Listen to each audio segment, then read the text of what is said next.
think we can wait for a few more people, but since we have Raylene here now, we might as well start.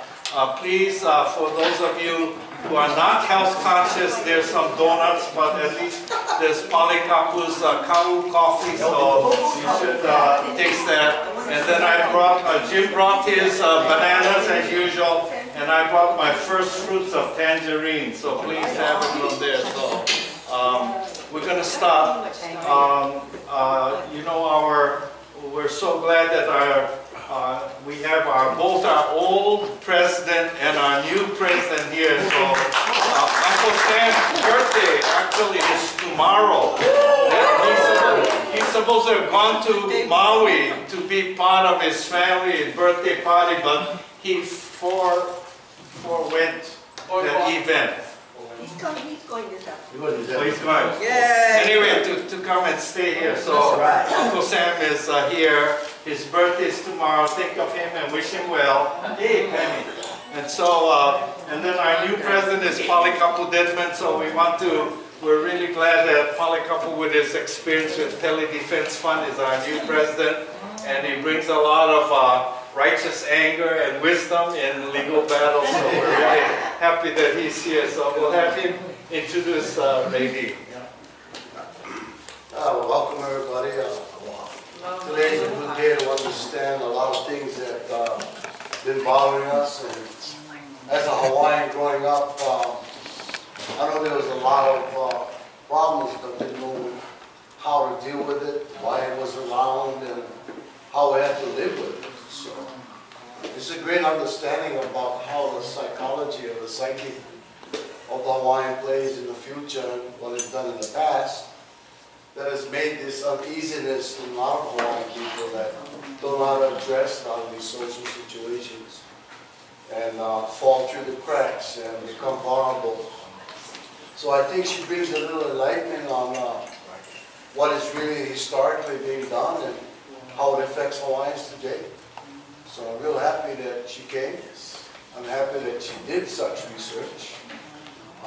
It's kind of a research that a lot of people don't like to look at.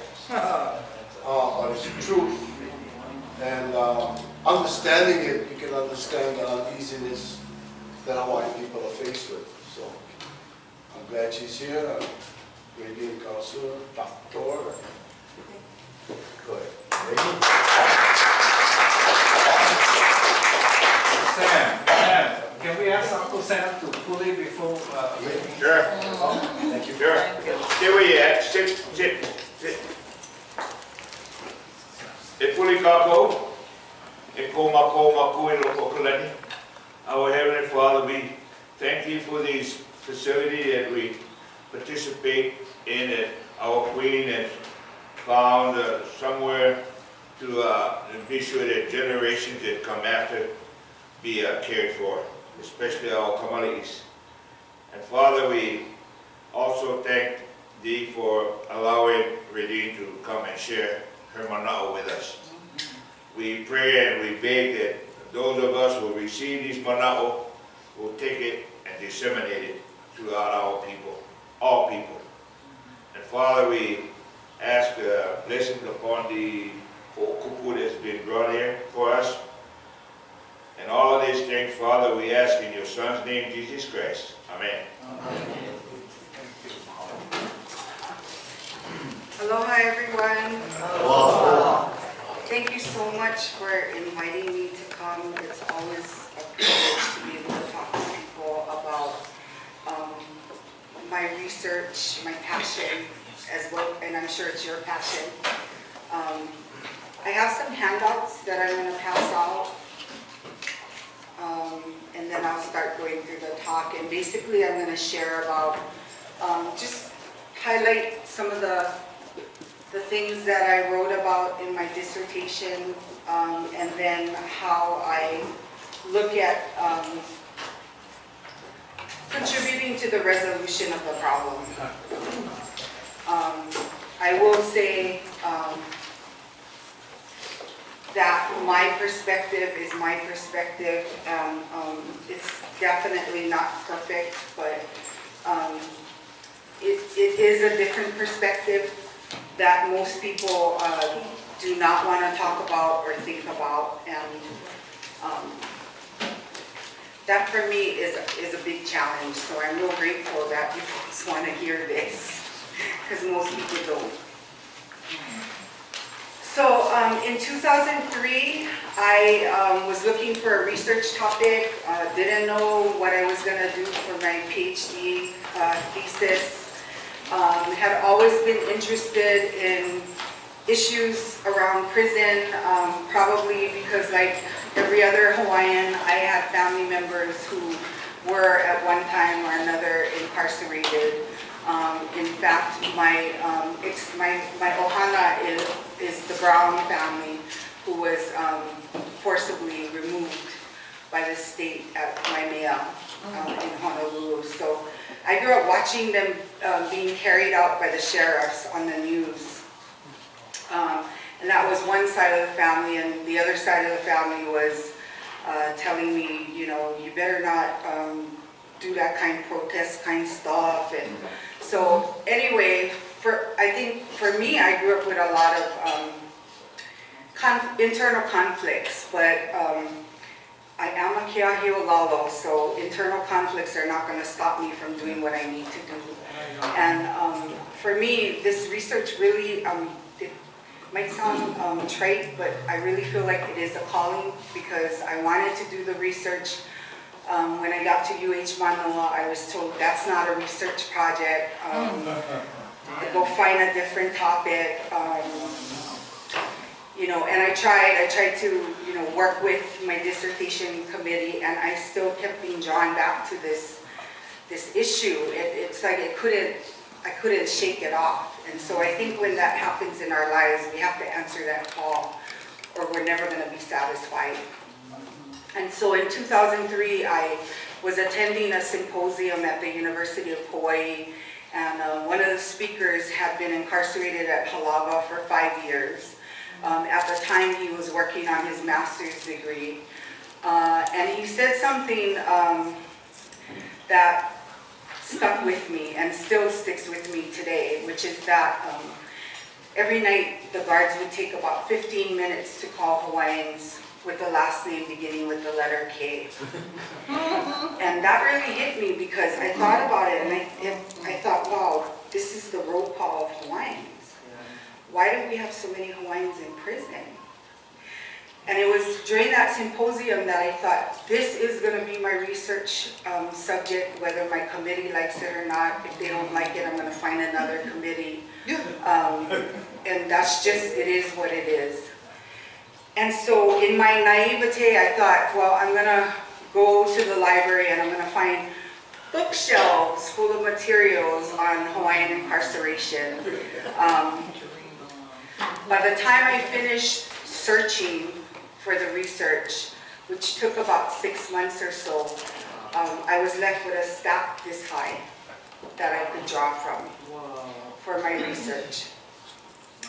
And so people started giving me advice about how to start, you know, doing the research, and go to public safety and get the data, and that's the only way that you can answer why Hawaiians are incarcerated. And you know, being the good little PhD student, I, you know, went to PSD and tried to get data, and they sent me one sheet at a time, and every time they sent it, it was not what I had asked for. And you know, I'm a slow learner, really. I am, and that's okay, but when I learn. And I realized, you know, they were just, it was a game. In one sense, it was a game. In another sense, I was trying to get something from a bureaucracy that was incapable of giving me what I needed. And so, around the same time, I got an email from one of my committee members, and I was doing the Midnight Madness, trying to find the answer, trying to solve the world's problems. And this email said, did you know that Lili U's grandfather was publicly hanged? And of course, I lost sleep that whole night. And again, you know, it was something I couldn't shake. And I said, screw the data, the heck with a quantitative numbers type of dissertation. I am a political scientist. I'm going to look at this from a political perspective. And so I proceeded to scour the archives and try to find out what is this story about Lili'u's grandfather being publicly hanged, which I will get to. But before I do, I mean, I'm sure I'm preaching to the choir, but I just want to give you a few stats that were helpful for me to understand the magnitude of this problem. And so what I had to do was I had to look at US research because there wasn't a body of literature for me to draw from here. And then I had to distinguish the differences, and there's strong differences, of course, between Hawaiians and other groups. But what I found was that between 1974 and 2001, incarceration rates tripled in the United States. Fortunately, I was working in an evaluation department at one point, and they helped me crunch numbers. And what I found was, although it tripled in the US, incarceration increased during the same time by 1,500%. So 300% increase on the continent, 1,500% here. And of that 1,500%, 700% was an increase of Native Hawaiians who were incarcerated. That for me defines the magnitude of the problem. And the problem is not situated in the now. It's been since the beginning of time. May I ask you, what was the year?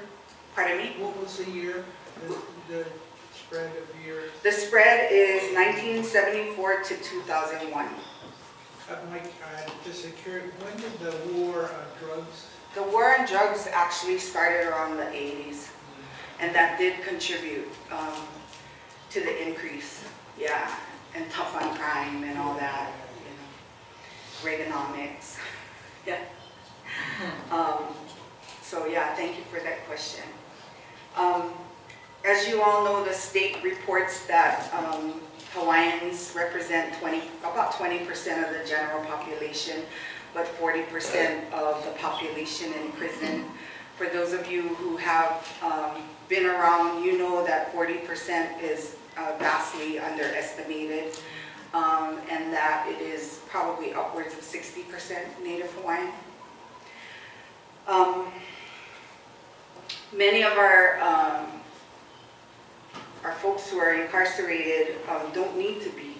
Many are nonviolent and eligible for community custody. Although I look at this as a historical and political problem, I want to say that individual culpability is important. We all need to be personally responsible. But I think there's a lot of that narrative out there. That's a given. And when I was doing my research, everything pointed to Hawaiians are incarcerated because they're criminal, they're angry, they're poor, they're uneducated, they don't have jobs, they're dysfunctional. And that really frustrated me, because if that were true, we all would be incarcerated. Yeah? Yeah. So, and then I started to look at how people talked about the overrepresentation of Hawaiians in prison as a response to historical trauma. That frustrated me too, because that was saying that because we've had historical or political trauma, we've responded by committing crimes. Anyway, and so what is the solution? The solution from the state has been, because Hawaiians are problematic, we have to fix Hawaiians. So we fix Hawaiians by rehabilitating them using cognitive therapy, because if they think positively, their lives will be okay. Needless to say, I don't agree with that. Criminalization looks at the way that the prison is a site of colonization. That the criminalization, the historical criminalization of Hawaiians has served to remove our political authority or attempt to remove it. And that has been a device of taking us away from our lands. And so the reason why I start my dissertation with the criminalization of Chief Kamanawa, Lili'u, and Kalakawa's grandfather is to show the way that narratives, stories, media, and at the time in 1840 there was media, the American press, talking about this public hanging. The way that the public hanging was used as a spectacle before the Hawaiian community. And what was the message? My law can reach your highest chief, or one of your highest chiefs. I'm here to correct you, and if you don't get in line, I'm here to punish you. So the story of Kamanawa is really interesting, and he was accused of adultery. By then, the Christian missionaries had come and had established new laws around sex. God forbid. And so by doing that, they could justify treating Kamanawa as a criminal. Interestingly, throughout my research, I cannot tell you whether or not he's guilty or not. But I can tell you that in the American press, Kamanawa was guilty immediately. There was no question of his innocence. And the crime that he is said to have committed is killing his wife to avoid banishment to Cabo Olave for the adultery. I wish I olelo Hawaii, because I probably would, my research would go deeper, but I don't. And no excuses, I don't.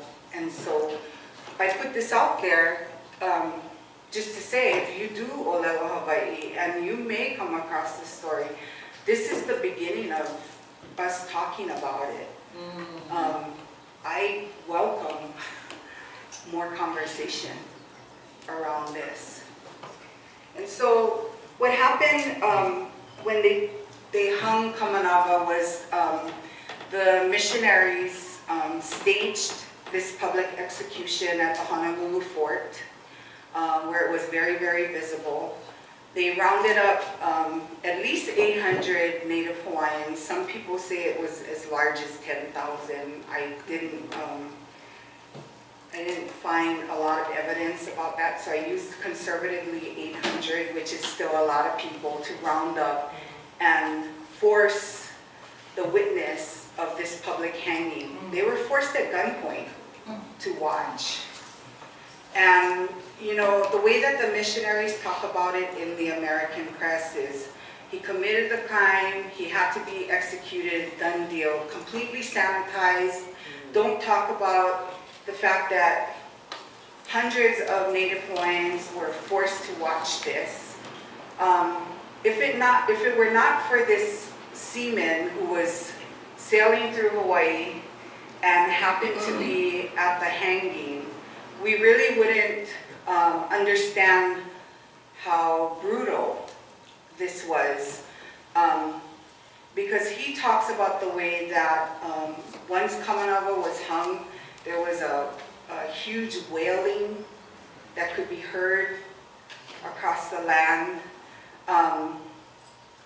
He talks about the fact that it sounds to me like the hanging didn't go right, that Kamanawa, it took him a while to die. And because this seaman says that he died a very hard death. And so it tells me that was a botched up execution. The other thing that I found in looking at the Cook diaries was that at the time Lili'u and Kalakaua were attending missionary boarding school. And the grandfather had asked for Kalakaua and another cousin to come before he was killed. The missionaries brought those two small children. Kalakaua was 4, cousin was 8 years old, and didn't take them to talk to their grandfather, instead have them witness his execution. And so, for me, you know, I like to look at this from an uncommon perspective, because, you know, a lot of criticism against our elite has been hurled, saying that they were either inept or, you know, or made bad decisions, and of course, in some ways, they did. A lot of the missionary diaries portray them as spoiled brats, quote unquote, stupid, evil. And, you know, I have to think about if being 4 years old and watching my grandfather be publicly hung by the same people who were supposed to be teaching me, but who were also treating me like I was a juvenile delinquent. So when I was reading Cook diaries, it talked about how Mr. Cook dislocated Kalakaua's shoulder in a fit of anger. I mean, these are little kids. You know, how they were punished and not allowed to eat dinner sometimes, and so they would go out in the garden and eat roots. And these are our elite children, you know. And the interesting thing to me is that this whole landscape of incarceration is not isolated to one thing. So as the public hanging is going on, the brutality against the elite children in missionary boarding school is going on. All kinds of different things are going on in the legislature. The missionaries are trying to take land. You know, so it's insidious, really. Afterwards, I continued to look at the historical way that incarceration and criminalization has been really a mechanism to pull us off our lands, to remove our political authority, and to banish us. And so one of my chapters talks about the opium legislation. At the time, Lili'u was trying to decriminalize the opium trade because there was so much going on in the black market, and she saw decriminalization as a way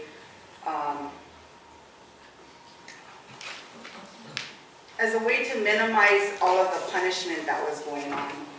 Interestingly, her view was chastised in the legislature by the very same families that came here and started to diminish Hawaiians. And they demonized her in the press, in legislative sessions, called her a drug lord, called Kalakaua a drug addict. But you see that the same narratives are going on now, if you put the Hawaiian face there. You know, they want to decriminalize marijuana because they're drug addicts. They're fighting for this policy in the legislature because they're crazy. So it's the same story on a different day, and it's been going on over 200 years. And for me, I'm usually the one person in different communities who says, I refuse to look at the criminality of Hawaiians because that obviously has been well established. We need to look at this systemically. And whether intentional or not, the outcome of incarcerating Native Hawaiians has resulted in us having to continue to fight for what's ours. So my research brings it up to the 80s. You asked about the war on drugs. I talk about, I don't know if anybody's a surfer, the Hui, if you know. So those guys, you know, they were on the North Shore, and Fred Hemmings wanted to come in and do the international surf contest, and of course he tried to banish them out of their waters, and they fought back. They fought back. They did sit-ins out in the ocean. As a result, though, what Fred Hemmings did was he started to work with legislators to institute policy that would keep them out of the waters during those international contests. He called the cops on them. He worked with the media. A few of them were arrested and were accused of selling drugs. Honestly, they may have, they may not have. I don't know. I don't care. I'm looking at the narratives and the way that it's used as a net to catch Hawaiians. And so that thing was well publicized in the newspapers. And what was the message? You see these Hawaiians, they act like they're sovereign. We need to put them in their place. And then I look at the next trend, which is the birth of the prison industrial complex, which is what we really are dealing with now. And really, in my mind, it is a policy of banishment. I don't care how you look at this. And then commodifying Native Hawaiian bodies, really? And you folks probably know this. It started in 1995 when 300 men were exported to a private facility in Texas. You know, they were woken up in the wee hours of the morning, shackled, put on a plane, and gone. Nobody knew. Their family didn't even get notice. How can we do that? How can we sell bodies? That blows me away. A year later, 300 more men were sent and 64 women. In 2008, we got caught in that web of globalized capitalism where we had more than 2,000 prisoners on the continent. And then eventually CCA built a special prison just for us. And the state and CCA has justified this policy of banishment as a more cost-effective method of rehabilitation. That narrative of rehabilitation threaded all through the centuries. Threaded all through the centuries. There's a problem with that. So I look at this as a political problem, needing a political solution. And my contribution to this work is really tiny. It's really small. But I believe, at least with the people that I've engaged with, it's made a small difference. And what I did in 2007, I wrote a political reintegration curriculum, keeping in mind that this is a historical problem. So what is the solution? And I wanted to work with women who were transitioning out of prison. And so I worked with, I did the curriculum, I piloted it at TJ Mahoney's. It was interesting because when I pitched it to the staff, they immediately told me that I should expect that 1 or 2 women would come and then they would be bored and nobody would come again. Remember, I'm a slow learner. I kind of like to give grace. And so I thought, oh no, maybe they're right. But I said, no, I'm going to go in. And so I started with a pre-class. I invited women to come out into the community with me, caught the bus to down at Honolulu Hale. They were having a community play. And many of the women had not been out in the community for years. And so just, you know, getting on the bus was a big deal, let alone sitting in a room full of a couple hundred people and watching a play about tourism in Hawaii. So I did this first pre-class, and afterwards, I told them the only requirement I had if they were going to sign up for my classes was that they needed to have fun. And that was an F word that they were not used to. In fact, one of the women said, "What? What you talking about?" And I said, "Yeah, I want you to engage with your whole self. You're not going to be monitored. I want you to look at how you're dealing with the world and relating to the things, the environment that's around you. And part of that means you have to let go of some of your defensiveness." And she said, "Okay, I'll try." So, thankfully, people were interested, and I think the women were interested because it was new knowledge. And I taught it in a way that I would have taught to a university student, because these are intelligent people. What happened was that the class became so popular that we had to move 3 times within the facility because we had to get bigger rooms. I originally was going to do 12 classes. I did 22. And I had to make it up as I was going along because I hadn't planned for 22 classes.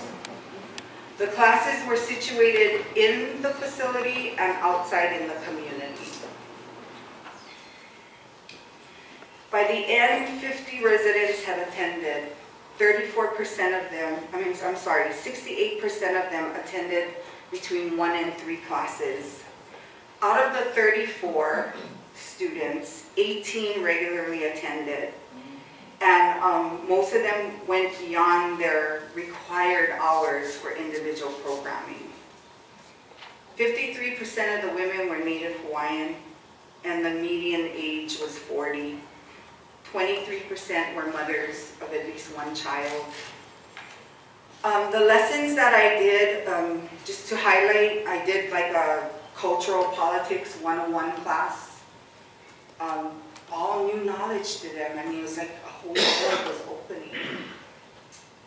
I did community tours. For instance, we took a walk through history in Waikiki, and we didn't do the tourist thing. I had a script of all the sacred places, and we talked about it, and we debriefed. We went to the palace. We came out, we had sandwiches, we sat in the lawn, and we talked about it. You know, one of the biggest compliments I had was that so many of the women said, "I have to teach this to my children." You know, in many ways, it is a question of identity. But whose identity? And what identity? And what kind of things are men and women being taught about their identity in prison? And it's, you know, it's an individualized identity, when in fact, really, as Hawaiians, we have a collective identity. And I think when the women started to understand that, the beauty of it for me, which is what my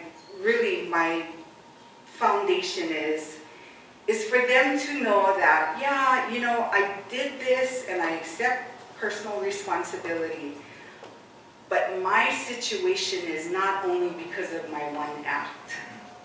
My situation is because, as you guys see on the orange map, surveillance happens more on the Waianae coast. My situation is because when you watch the news or open the newspapers, Hawaiians are demonized and established as the criminal population.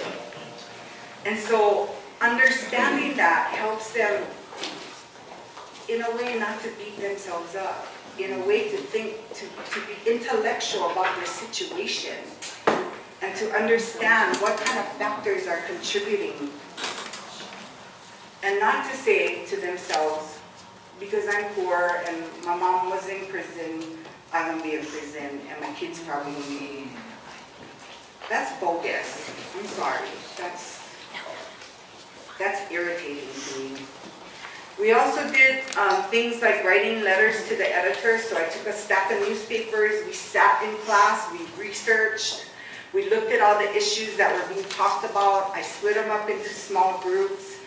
And then they started to write a letter to the editor about the issue that they had chosen. And what did this do? It got them to start to think, critically think about things that they were reading and not just accept it as gospel. I also focused on voting. Many of the women thought that they could never vote because they had been incarcerated. Not true. That's another area that I have focused on, because if you read the voting instructions or the voter instructions, it's not clear, and it gives people the impression that they lost their right to vote. Not so. Not so. In Hawaii, it's governed by state law. It's the right to vote is governed by state law.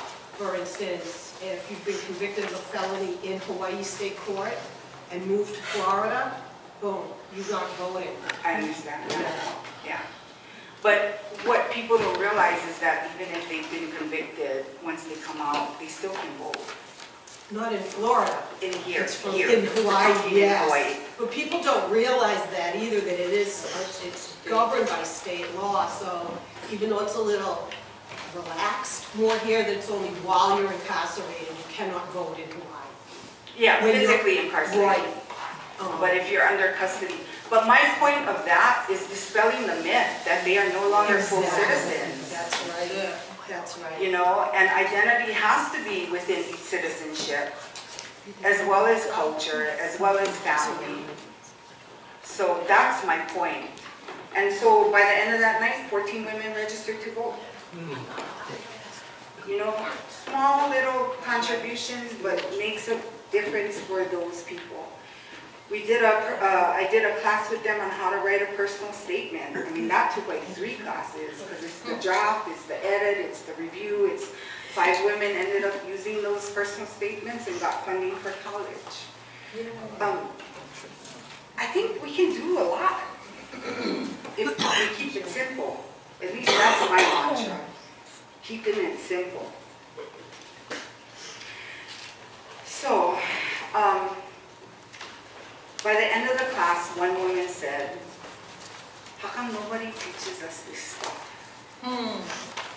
Every time I go to prison, I gotta go to this cognitive thinking class.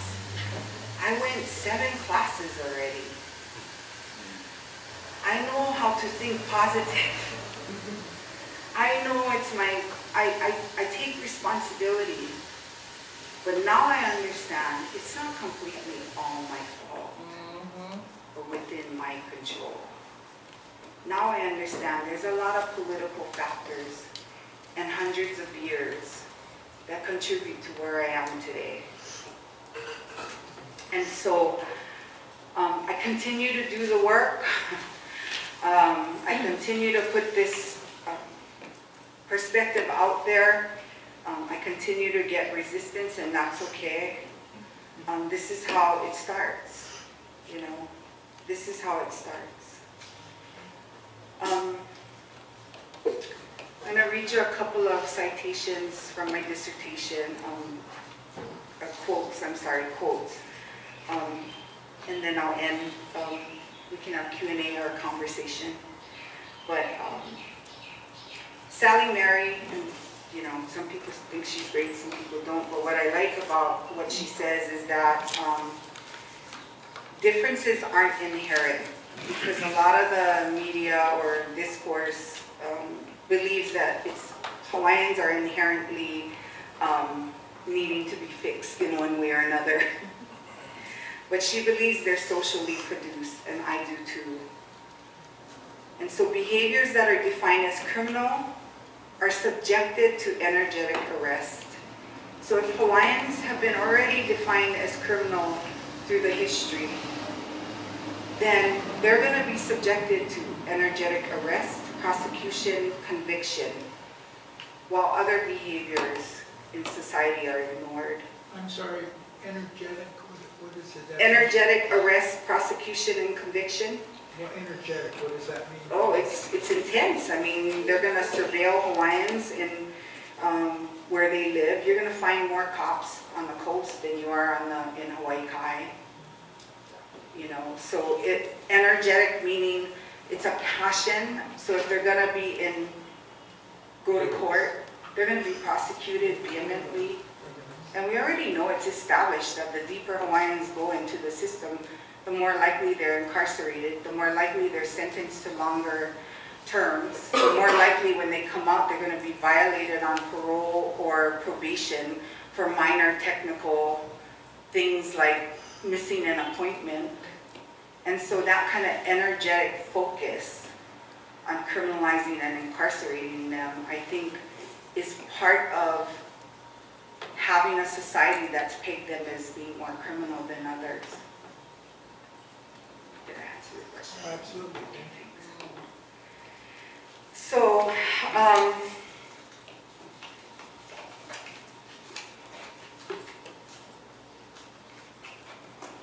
and I just want to look for one or two more. Oh, yeah, it's really interesting when I was reading the archival stuff, how before annexation, Hawaiians were demonized, they were criminals, they were dangerous, they were, scared. Big crisis, right? As soon as the annexation was successful, all of a sudden the American newspapers minimized any political conflict. Saying things like the infrequency of crime in Hawaii is attributed to the calming effects of this tropical climate.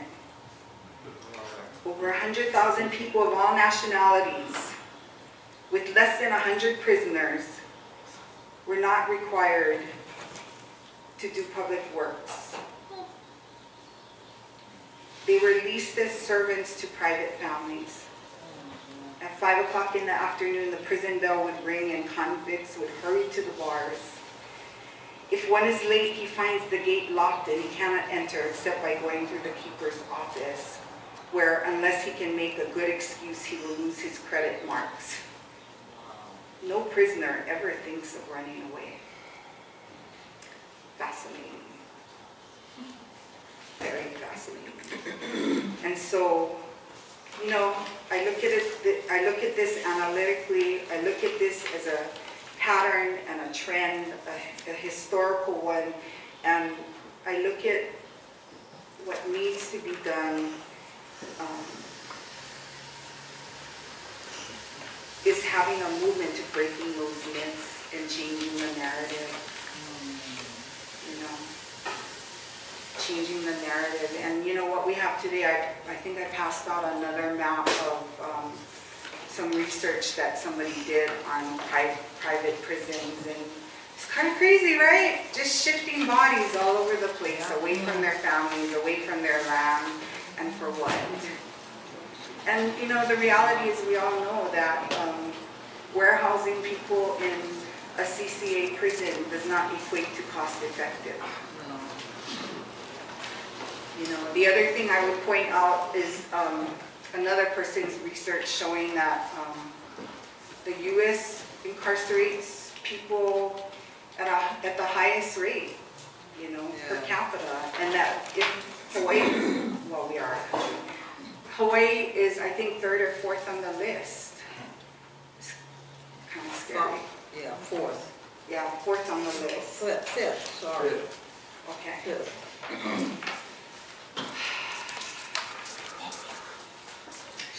So I'm going to end by just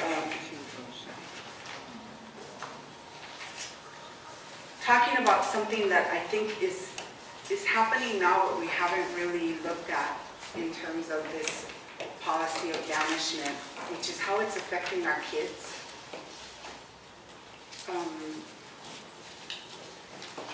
Another person who I know who's done research on incarceration, on incarcerated children, talks about how U.S. policy dictates the displacement of children through forced adoption. If people are incarcerated longer than, I don't know, 16 or 22 months, that the kids are immediately eligible to be adopted. Anecdotally, I've heard that many families from the continent are adopting our Hawaiian kids and taking them out. She says that this is a continuation of the historical violence against disenfranchised communities, and that there are many egregious examples of children of color, and I would add Native children, who are removed from their families and communities, and that this destroys communities. The present-day separation of children of incarcerated parents from their families, their society, their communities has long been used to remove children as a way of terrorizing, separating, and destabilizing nations. So we got work to do. Definitely have work to do. But that's a snapshot of my work. It is a passion for me. It's not gonna, I'm not gonna exit out of this by any means. And I believe my kuleana has been to do this with research. And yeah, it really, I can't shake it. It is part of who I am. So thank you so much for inviting me.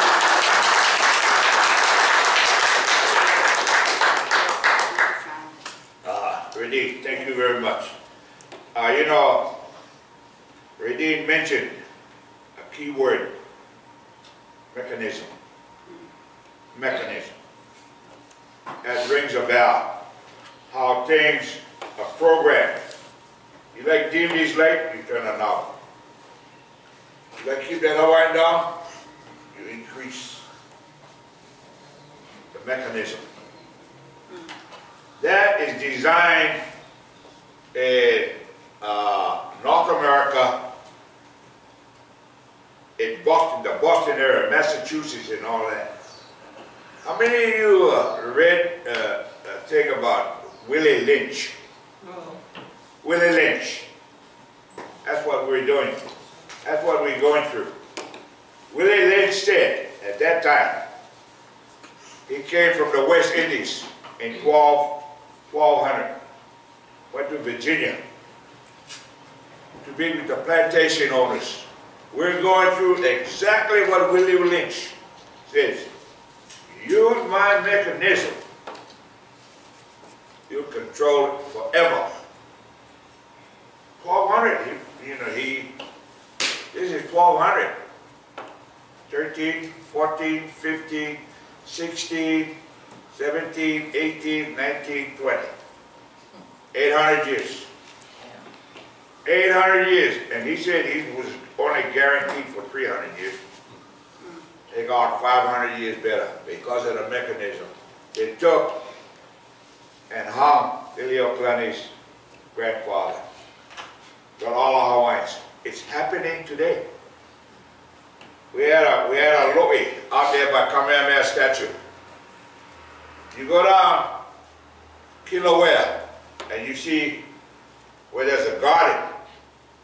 It has kalo, sweet potato, all this growing right in public.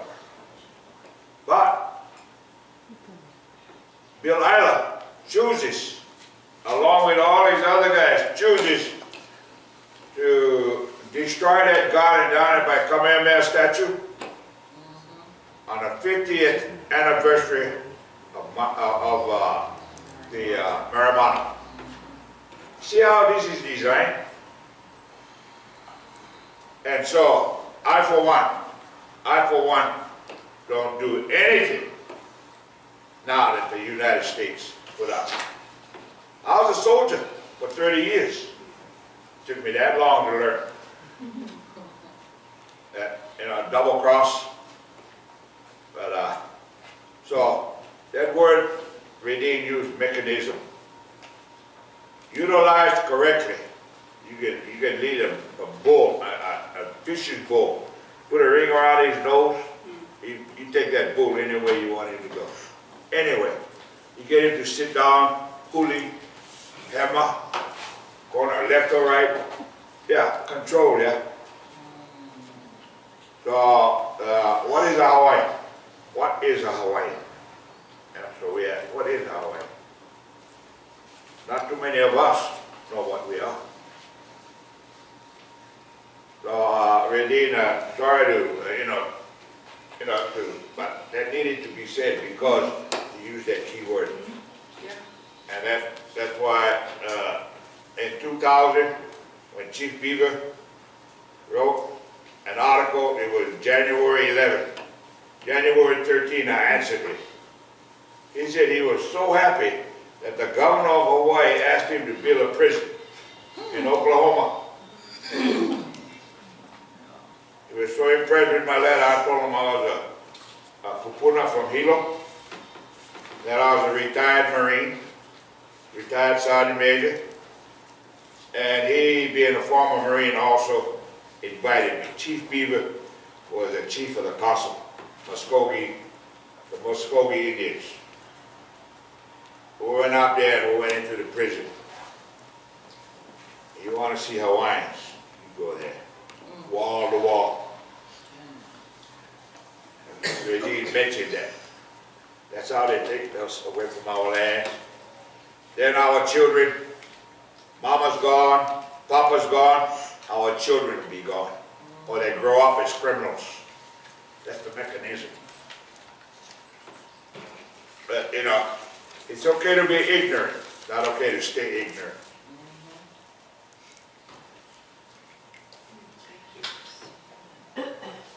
Ask you a question on all these students or people that participated in your program. You said they were incarcerated. So during your study and stuff, how much has the trust that looks out or supposed to look out for these kind of situations that these women's were in? Say like Lili'uokalani Trust, what do they have been doing in supporting or part of what you're doing, or what are they doing about your research on how to address these issues as a trust? We have a problem with a lot of the trusts being so wealthy, but you come up with social problems that I think fit all trusts, mission statement or responsibilities, and how these trusts don't change with times to address their mission or readjust their attitudes about their mission. So what did Lili'uokalani Trust, I go to them right away because you're talking about incarcerated women. So that's one side of the family, I think, that their mission is to look after. What was their participation in this whole thing? I can't speak to QOCC because I didn't work with them. I have met with them. I don't know, honestly. I don't know. I do know Kamehameha schools.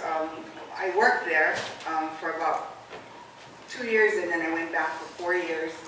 Tried to bring this issue to the fore, and executives do not want to deal with this. But there's a lot of, us at the time, us workers, who want to engage with this, but who makes the decisions, right, to where the money goes? Of course, you know that OHA did a study on incarceration.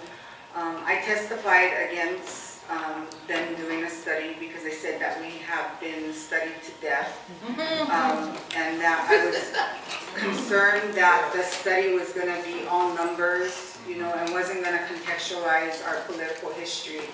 I ended up being a reviewer. I was a critical reviewer. Of course, the study went through. I had problems with the way, with who did the study and the method that they used.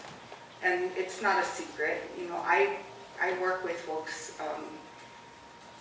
and know folks at OHA, but I mean, they know where I stand. After the study was done, they went to the legislature to commission a task force. I went and I testified against the task force. I ended up becoming a member of the task force. A very rare thing for me, because I usually will not engage in a bureaucracy like that. But for whatever reason, my na'au said I needed to be there, and it was probably one of the hardest groups that I had, task forces that I sat on.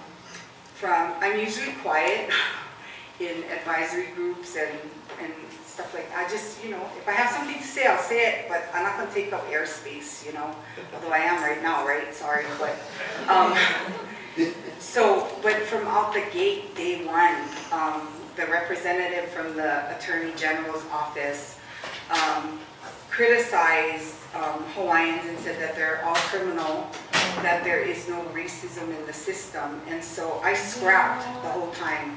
It was super stressful for me. I was pissed every meeting and got into some very heated arguments with this person who I consider to be racist.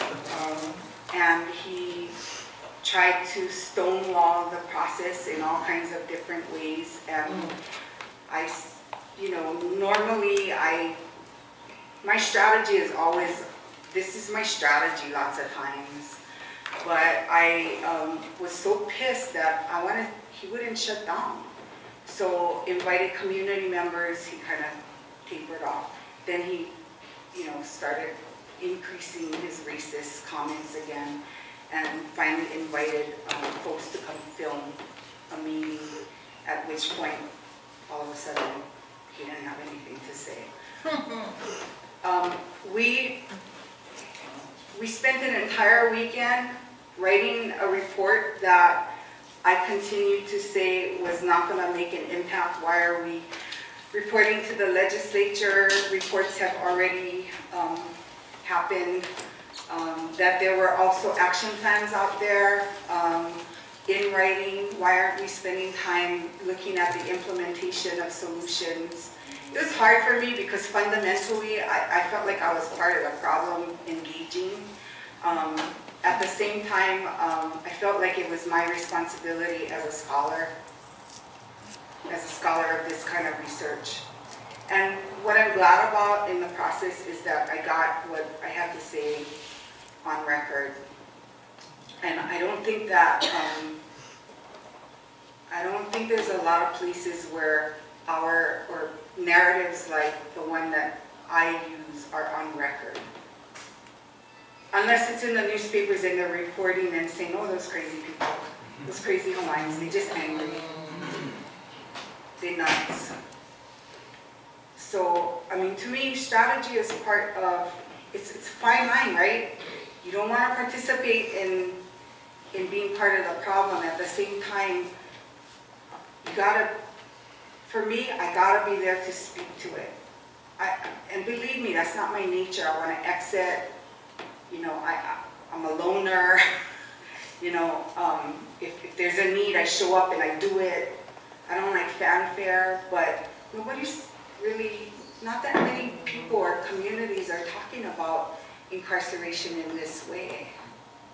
And that's very disturbing because that leaves room for the way that incarceration has been talked about for centuries. It just leaves that narrative there as it's normalized. The criminality of Hawaiians are normalized because of the way people talk about it. So, Well, what else do you teach in your class? I'm sorry. Go ahead. Oh, I was just going to say, will we have access to your dissertation? yeah. Ron has it. Yeah, I have it, but I tried to send it out to most of you, and sometimes It's kind of big. it's too bulky, so bounce back for more than half. I mean, we could put it on the CD or. Yeah, I don't know how to put it smaller or something. Just I have was to trying to Google figure out Google another. Drive. just the name and. No, but the university dissertation is with the university, and you gotta have, That's how I don't you have got to be a it, was student online. to access? I got yours just online. Is that the article?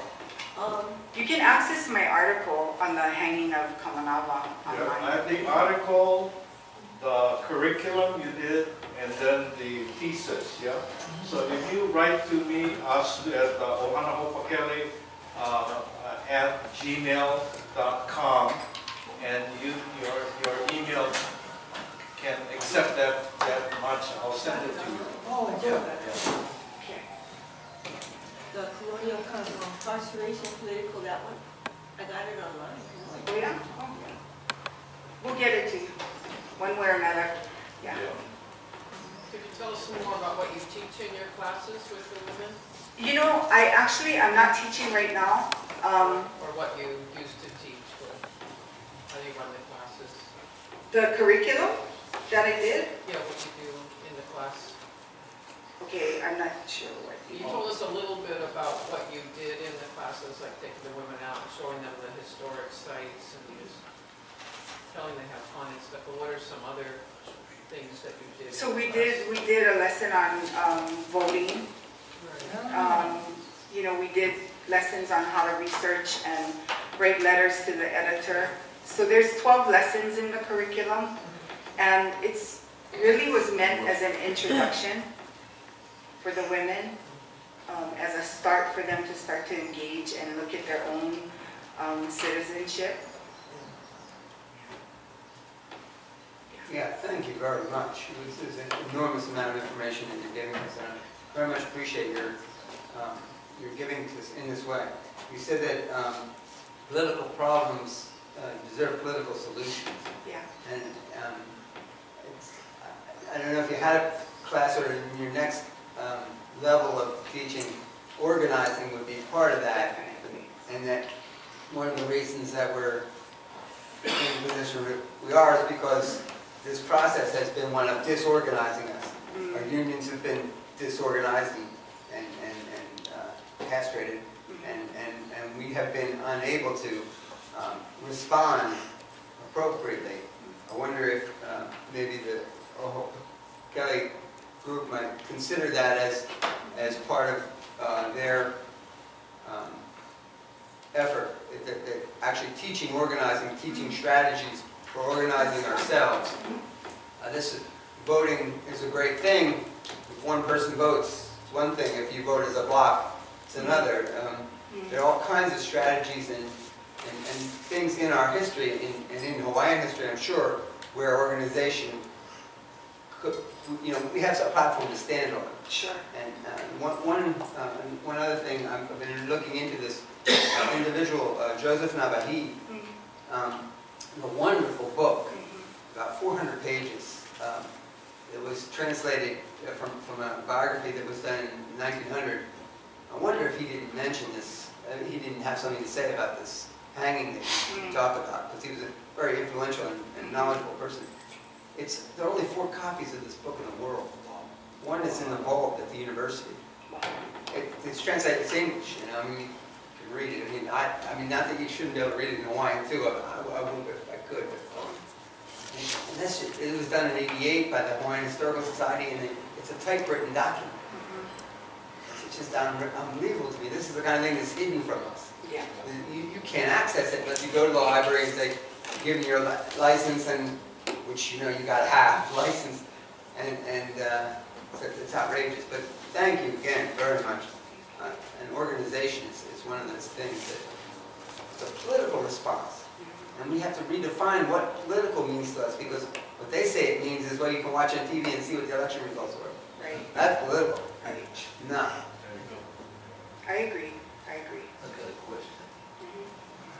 You only did the survey in Honolulu, right? Yeah, that was somebody else's research, but yeah. Because I wanted to know about Maui or the Big Island. I don't know if they did GIS mapping here, but I could check if you want me to. Yeah, because I'm from the biggest land division in the world called Waianae right now. Yeah. The numbers are correct. I used to tell people, I'm born and raised in Anakuli Homestead on the Waianae coast.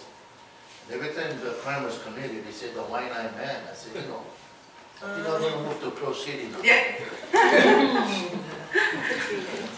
But they never called him yet. Yeah. If I moved to Kalini.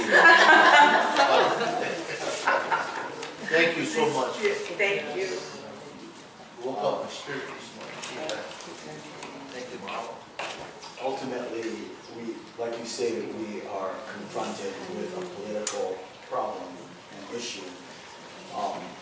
Many of us, myself included, did not know the true political status of Hawaii, and for me until 5-6 years ago. The fact that there is no lawful treaty of annexation really reveals what we face, and we simply have no more, no less than a U.S. military occupation. Now, given that reality, I think that is one of the no-brainer keys to our home rule rights and home rule freedom.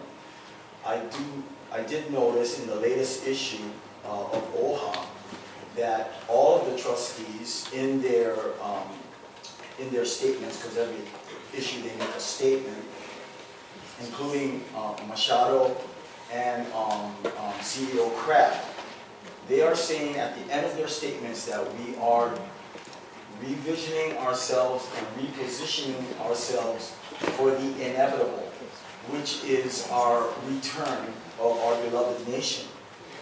Now, that's one thing to say this, which is notable to me, that they're saying this. They have also committed, if you look at the latest issue, it is free, that they will be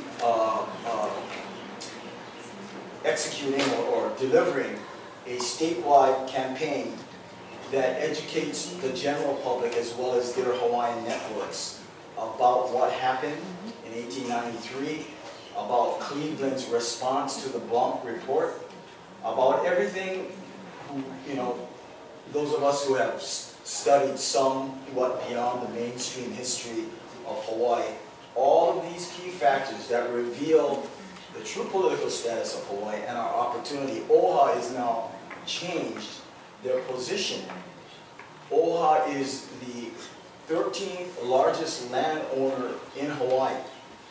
They have 25,000 acres, Waukeleo Puna, that I think they got a lot of pressure when they traded off for 30 acres in Kaka'ako. And it almost broke them up because people lost so much faith in them when they did that. However, they are saying right now they will never sell off what they have left. And I just wondered if you would revisit the opportunity I feel that OHA is offering people like yourself and all of us who love the truth to go back and bring this contextual research and mana'o to empower and educate all the people in Hawaii about what happened then and what's happening right now. We are all considered criminals now, no matter what your color of your skin, as evidenced by the NSA's dragnet spying. So I think we're all on the same team, and we have to ho'oponopono amongst ourselves, and we have to find opportunities, to reclaim the truth with aloha. Uncle Sam brought up what happened to Kanaka Garden, and yes, William Isla and the governor, 48 hours before the Merry Monarch Parade, sent in the bulldozers and the cops. However, Uncle Sam, I would like to say, in defense, in cautious defense of Mr. Isla, he has offered Kanaka Garden about 7 acres adjacent to Cafe 100. And I thought this would be an important opportunity now for any of you that are organic farmers or no organic farmers and would like to send them to me. I am doing my homework now so that we can craft an agreement, a cooperative agreement with the state, and we will not surrender the true political status of Hawaii in our agreement.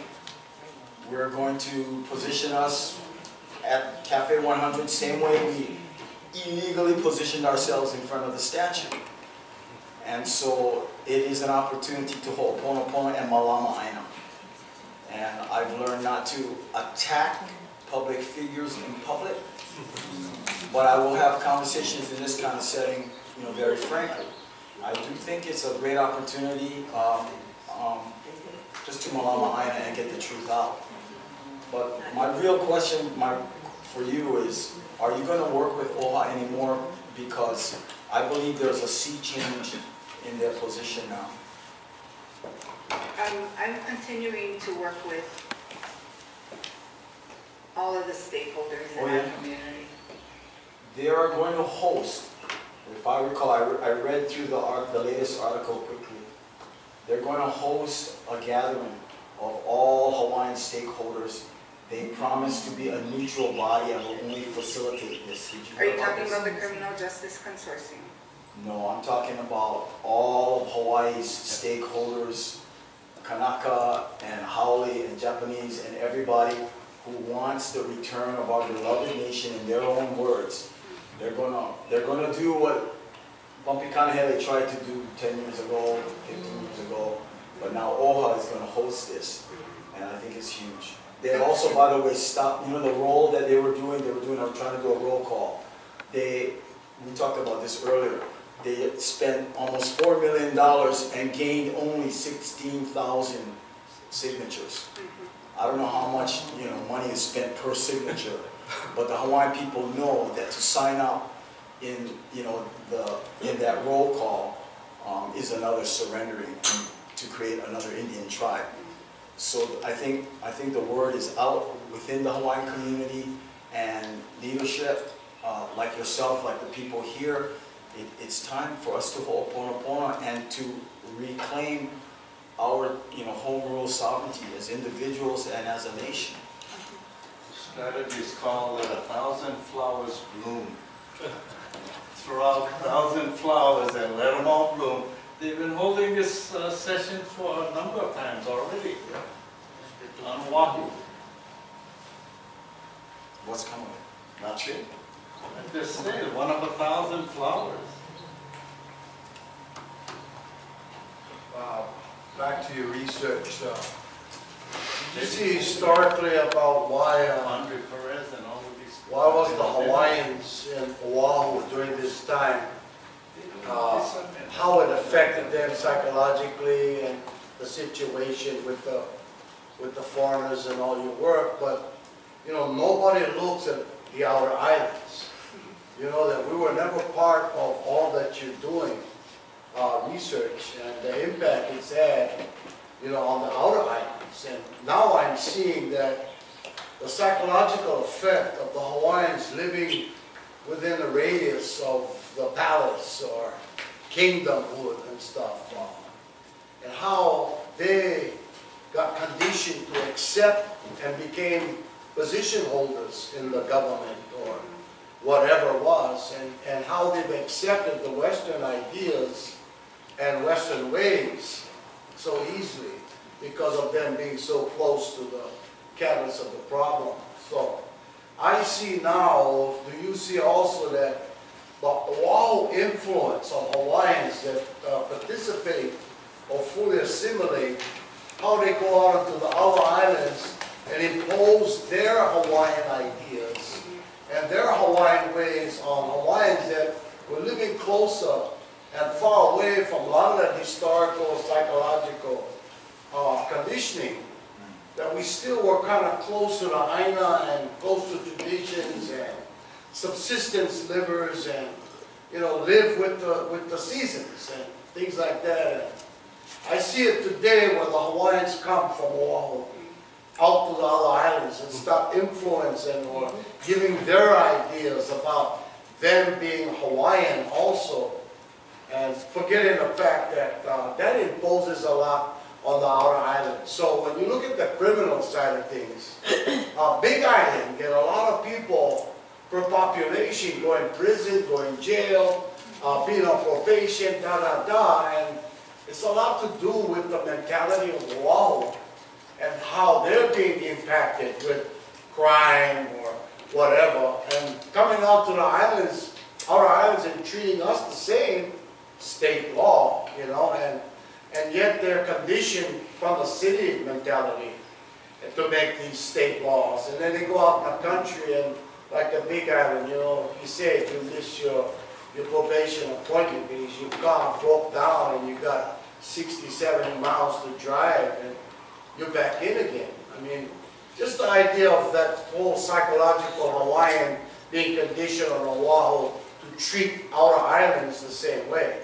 Do you think that's valid, or is that? Yeah, I do, and actually, I didn't use this theorist too much, but he makes sense. Michel Foucault talks about how the prison network can operate eventually without people in authority. And what he meant, and I talk about his theory in relationship to the hanging. So that was the first step, make the hanging a spectacle, terrorize people who are watching. But he talks about how eventually surveillance comes through the masses. And so people who buy in we're gonna surveil each other. So we no longer need to have people who have power saying that we're criminal or that we need to behave in a certain way, because once you get people watching, monitoring each other, you've succeeded, right? And so in some ways that's true. You know, if people are accepting a certain ideology and trying to force it on other people, that is part of how this network works. That's a mechanism. It's a mechanism. That's right. That's right.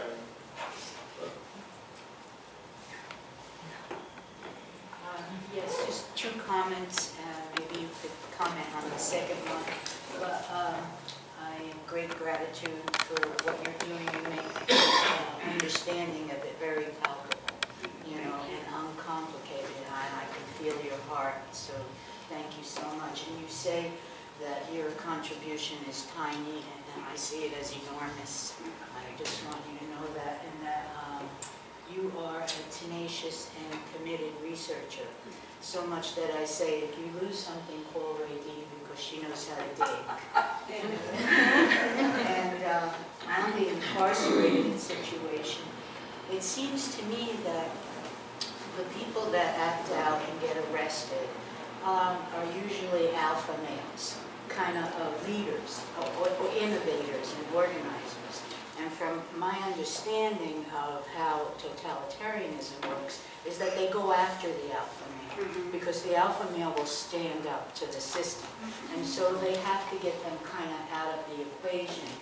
And you talked about shifting bodies around all over the place.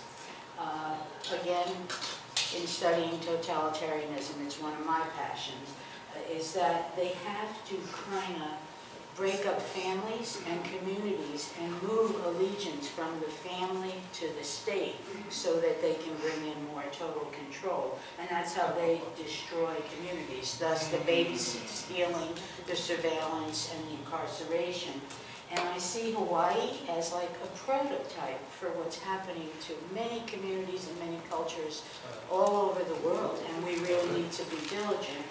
And the last thing is do you see this as us in our efforts just taking steps and doing what we can and getting small gains, or are you seeing a victory? And if so, in our lifetime?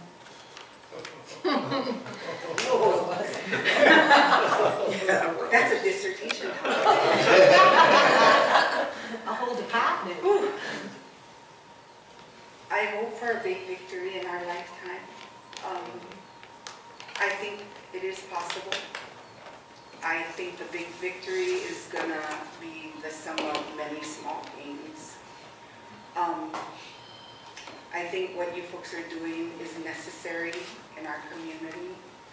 It's kuleana that we need. Ohana Pokele keeps the finger on the pulse. And I think we need the disruption of current systems and narratives. You know, doing the work is hard, right? You fight or you contribute and you want something really, really big to happen, I've come to believe that lots of times big stuff does happen, but maybe we don't see it. And I really believe in simplicity. I think simple victories make big differences. The scary part is if people don't engage, then the same thing is going to keep happening. It's hard, yeah, fighting bureaucracies and state thinking and state agents. And one of my professors told me that I needed to reverse the gaze because I was getting really weary when I was doing my research. Felt like I was constantly fighting. And she said, flip the gaze, man. They're the ones got to deal with you. Let them be weary. You don't need to convince them. You don't need to tell them. You just keep doing what you're doing. You're an irritation. So I'll take that as a compliment. You know, you all heard of this man, Buffett, right? Buffett. The richest man in the world. The most wealthiest man in the world. His key word is work hard. Yeah, really. You work hard, you'll be successful. That's what we gotta do. We gotta work hard. I love the question. Don't you think that Hawaiian studies is lacking this kind of understanding that it should be part of Hawaiian studies, the I do. social situations of Hawaiians, and not just planting kalo and learning a story and a song about it, but the social life of Hawaiians. And it's like saying you got to go out and do the research, and you've attracted in just testing a class of you can imagine that how it should be at UH in learning Hawaiian studies, that this is part of the study. Yeah. Is that we are in predicaments and we got to learn about it, and the psychological way of how they dealt with your students kind of address like how the rest of the students would feel if it wasn't offered course or be taught at Hawaiian Studies program. I mean, yeah, of course, this is a whole different perspective that is not commonly accepted or understood. And I like what you said about making it understandable, because I worked really hard to not speak the jargon, because this is not about jargon, and I'm not a traditional scholar. I'm a scholar activist. If my research doesn't make a difference, it's not worth me doing. So that's a lack of Hawaiian studies not promoting or teaching. I think it's a lack all over, including Hawaiian studies. I mean, I always say, yeah, I gotta write a book eventually. Textbook. Oh, God. Yeah, I've been spending a lot of time at UH recently. I'm working with a young man who has a brain injury, actually he's Hawaiian, and he's trying to come back, and the impediments to disabled people are enormous. Yeah. I mean, they have the ramps, but they don't think about the disabled people who are thinking disabled and quote-unquote disabled. In any case, I don't see any hope for the University of Hawaii at all. And I can't imagine that we can't make our own university. And we have to do it. I mean, I've been dealing with the college, community college, doesn't even have a library at the community college. And they've got all the kids and the chancellors all saying, well, we don't really need one, we can use the university.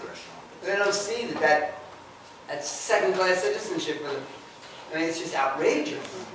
But I'm afraid I don't see any hope there, but I would see hope in someone like yourself instituting with a group, a like-minded group, a university system, a new system of educational and living understanding.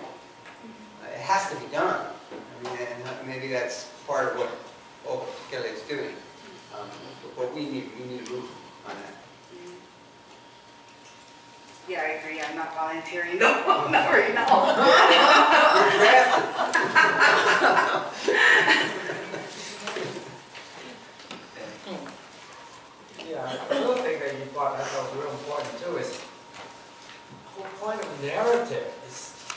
were paramount. If you start to begin to analyze and tell a different narrative, that's the beginning of liberation already. It is. And it's not, I think this could be a spark. The narrative about Hawaii, it's part of the whole, it's a very basic tool of imperialist domination. Yeah, it is. And once you do that, you'll see that there's also all kinds of other narratives that can open about workers, Yeah. about peace activists, about people who do sustainable living. They're all mainstream narratives that we have to reverse. Yeah. Once you begin to reverse and start acting on them, boom, the game changes. Yeah, So exactly. thank you for Very good. Thank you. Very good. Thank you. I have a question. Do you have has anyone done a study in regards to the amount of percentage that come from a heavy population of Hawaiians? Say for instance, I'll give you an example, Keaukaha, where it's been a target market for so many years for people that look for funding, grants. And they're always looking and using the heaviest populated area of Hawaiians that they use for the grant writings. And presently, in fact, just to let you know that presently Halimua is I guess you're familiar with Halimua. I think Kamanawa crap is part of that. They were just funded a huge amount of money 350 grand. to go into the heavy populated area of Hawaiian kids, especially the men, and they have some kind of a spiritual reconnecting, with the children. And so they had their first workshop in Keaukaha, and the reason they targeted Keaukaha was because of the amount of drugs, that was going on. And by the way, the founders of Ohana Hopakele, one of the reasons they focused in that area was because Auntie Eleanor Ahuna, one of the kupunas of Ohana, had 2 children that killed themselves, hanging themselves because they were drug abusers. Auntie Maile Akinsu, the other one, had 2 of her children also incarcerated. One because, in fact, I think she had a lot of them that were being on the streets. So I think that was their main focus for helping the kids in Keaukaha and keeping them out of prison. But I think a lot of their focus right now is on the use of drugs within a population, heavy area, of Hawaiians. Do you have some kind of or does the state have some kind of idea of what that data might be? Because, I have a family that work in the judicial system, and they said one of the largest amount of Hawaiian population is because of drugs. Did they do any kind of studies in regards There's a lot of studies that say that, talk about the need for more drug rehabilitation in Hawaiian communities, and I'm not denying. But I also found other research that talked about the fact that it's kind of equal playing field among different ethnicities.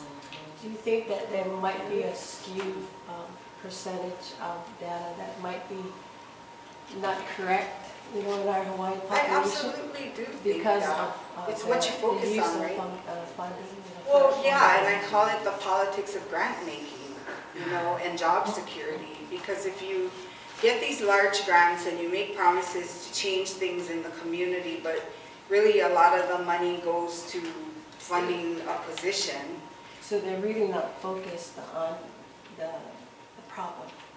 They're looking, the politics that's I think there's a lot of different people who are accessing funds on the backs of Native Hawaiians who are not making a dent or changing things. I do think there are also people who are sincere and who care, but you always got to fight that temptation to continue going for those big monies with the promise of making a change because you're worried about your job security. To me, if you go for funding, you want to spend as much of that money on the community that you're serving, and you want to eventually have a plan to turn over the work to that community. And in the first place, you should not go into that community unless you're asked.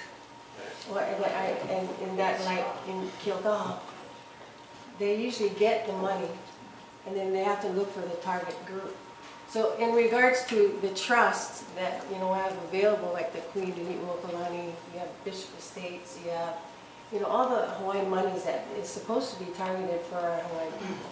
I think the administration level, or the bureaucracy that we bring, you know, is a really big problem because of the funding source. It is. You know, a lot. I think our problem is really the use of money, the distribution of that, you know, and the real seriousness of the problems that are and disparities that people have.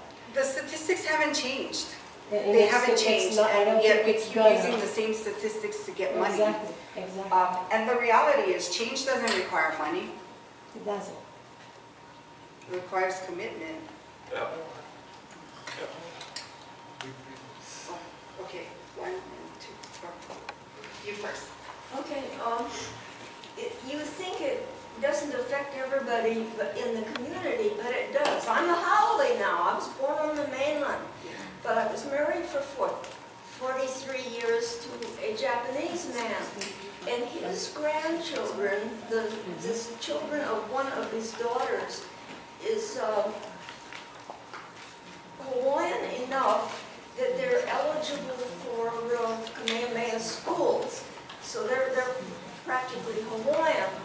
And the grandson, the oldest grandson, was incarcerated for a year on Maui. So I spent most of that year visiting him in jail every week, faithfully. So it affected me.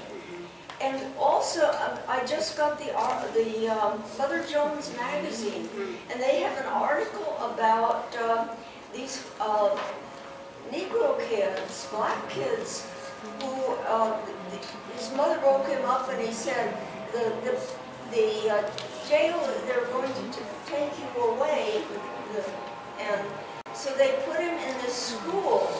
And he said that they tied him to the bed and beat him. And just, this was routine among the black children. So it's, you know, this is something that's not just focused on Hawaiians, but focused on a lot of people who are minorities. I agree. It happens all over the world. And I kind of don't look so much at the impact. Well, I look at Hawaiians because we're disproportionately represented, but I look at it in terms of nationhood and not ethnicity. So it's our families, regardless of what your background is. You know what I mean? I just want to make one comment about Hawaiian homes. Hawaiian homes, like Bishop Estate, they don't have a department that deals with social life.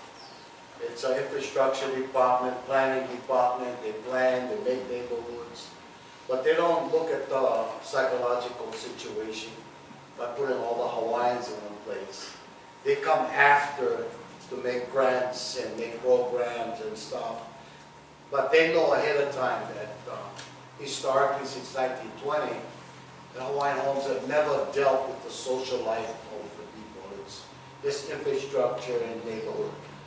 And that's it. They don't have a department that does that. And they don't look at how many liquor stores are there on the way to the homestead, you know, stuff like that. When you know that, why are we still having ghettos and barrios in Los Angeles and not get rid of those after all these years? So Hawaiian Homes is falling into that same kind of situation about maybe it would become a commodity for programs and stuff, but they're not looking at the social life of the Hawaiians. And like I said, it's just a comment, not a question. I think that's why they get program money, is because they're backwards in how they set up homesteads. Of course, they target Hawaiians all the time, which is attractive to monies to fix things. But they set them up to be that way. That's a comment. Anybody else got questions? You know, this thing popped into my head here. So, every time the government successfully circumvents the liberty of one, sets the precedence of circumventing the liberties of all. So every time someone here is wrongfully incarcerated for whatever reason, sets a precedent for total incarceration of all of us as citizens of the world, or wherever we are. And it sounds like it's time for us to wake up. Good God, we have to wake up to our own imprisonment. So does anybody want to make contact to give information on, get a hold of her material if you need it?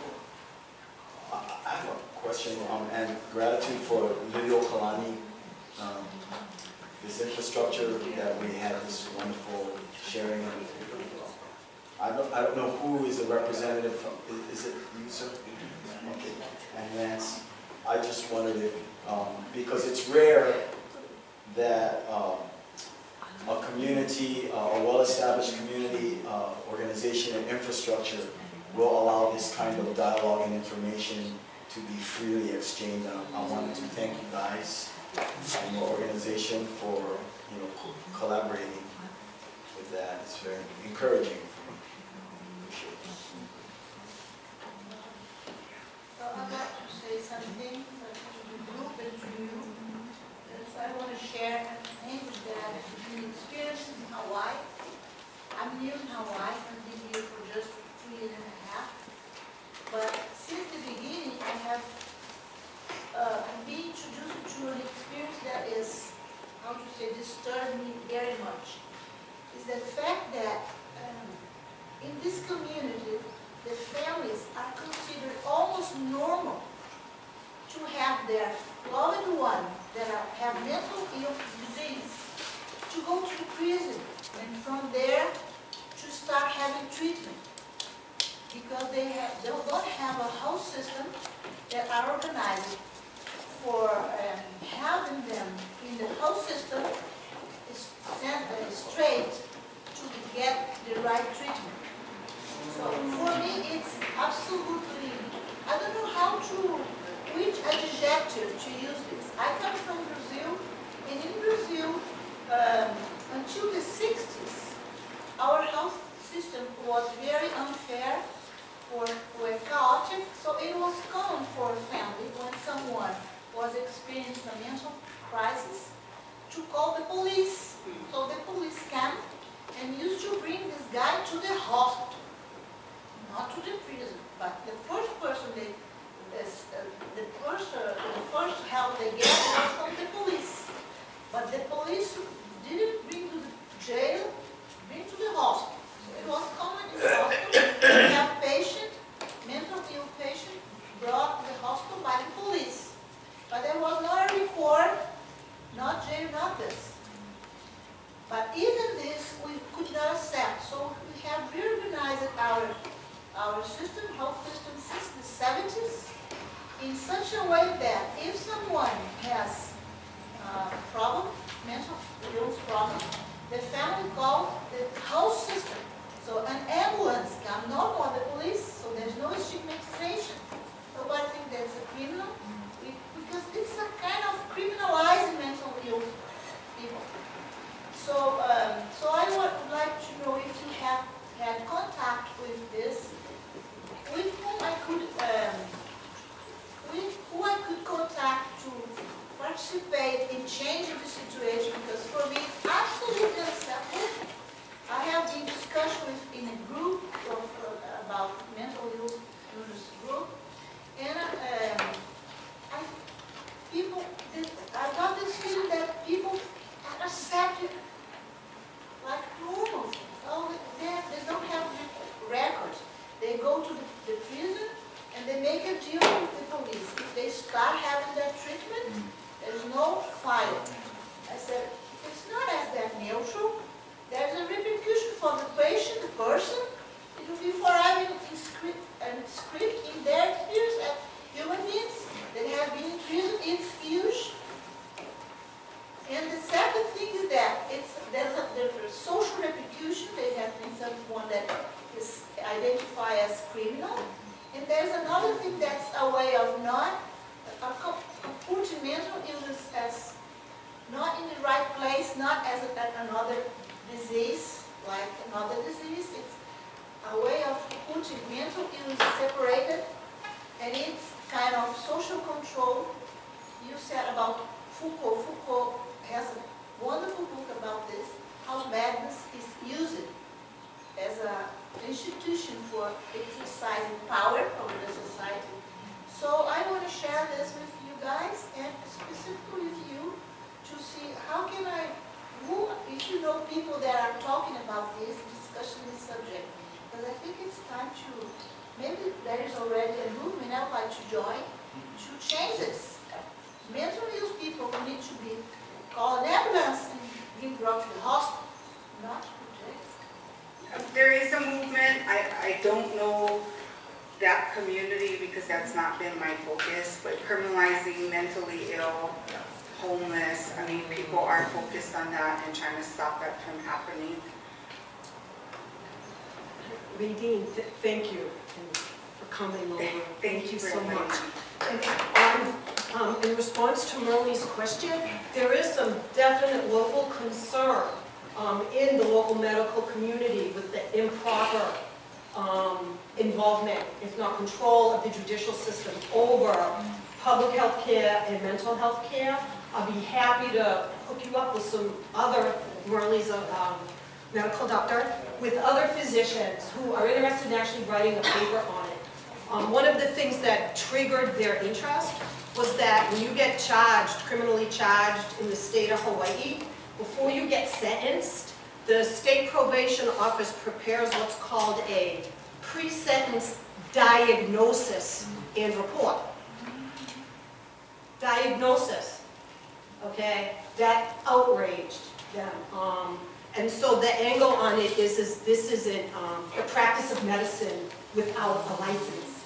And that's the angle some of these physicians are thinking of attacking us at. And it also rolls into the original statistic about when the numbers in the penal incarceration system started to grow in the 70s. That was a lot associated with Richard Nixon and states' deinstitutionalization of the mental hospitals.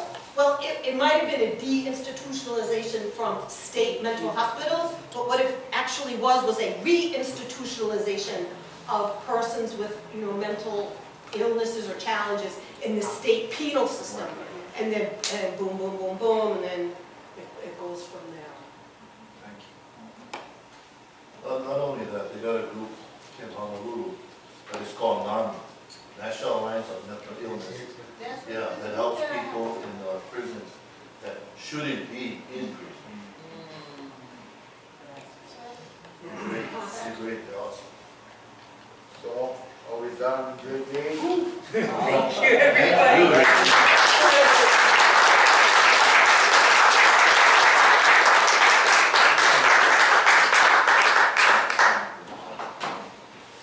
Next, we're going to have Judge Ed speak on our lawsuit at the Kulani camp on the EA. She's our legal attorney in the case, so she'll get up and talk. I did not know that, but I like to be told what to do. Yeah, right. Thank you, Holly.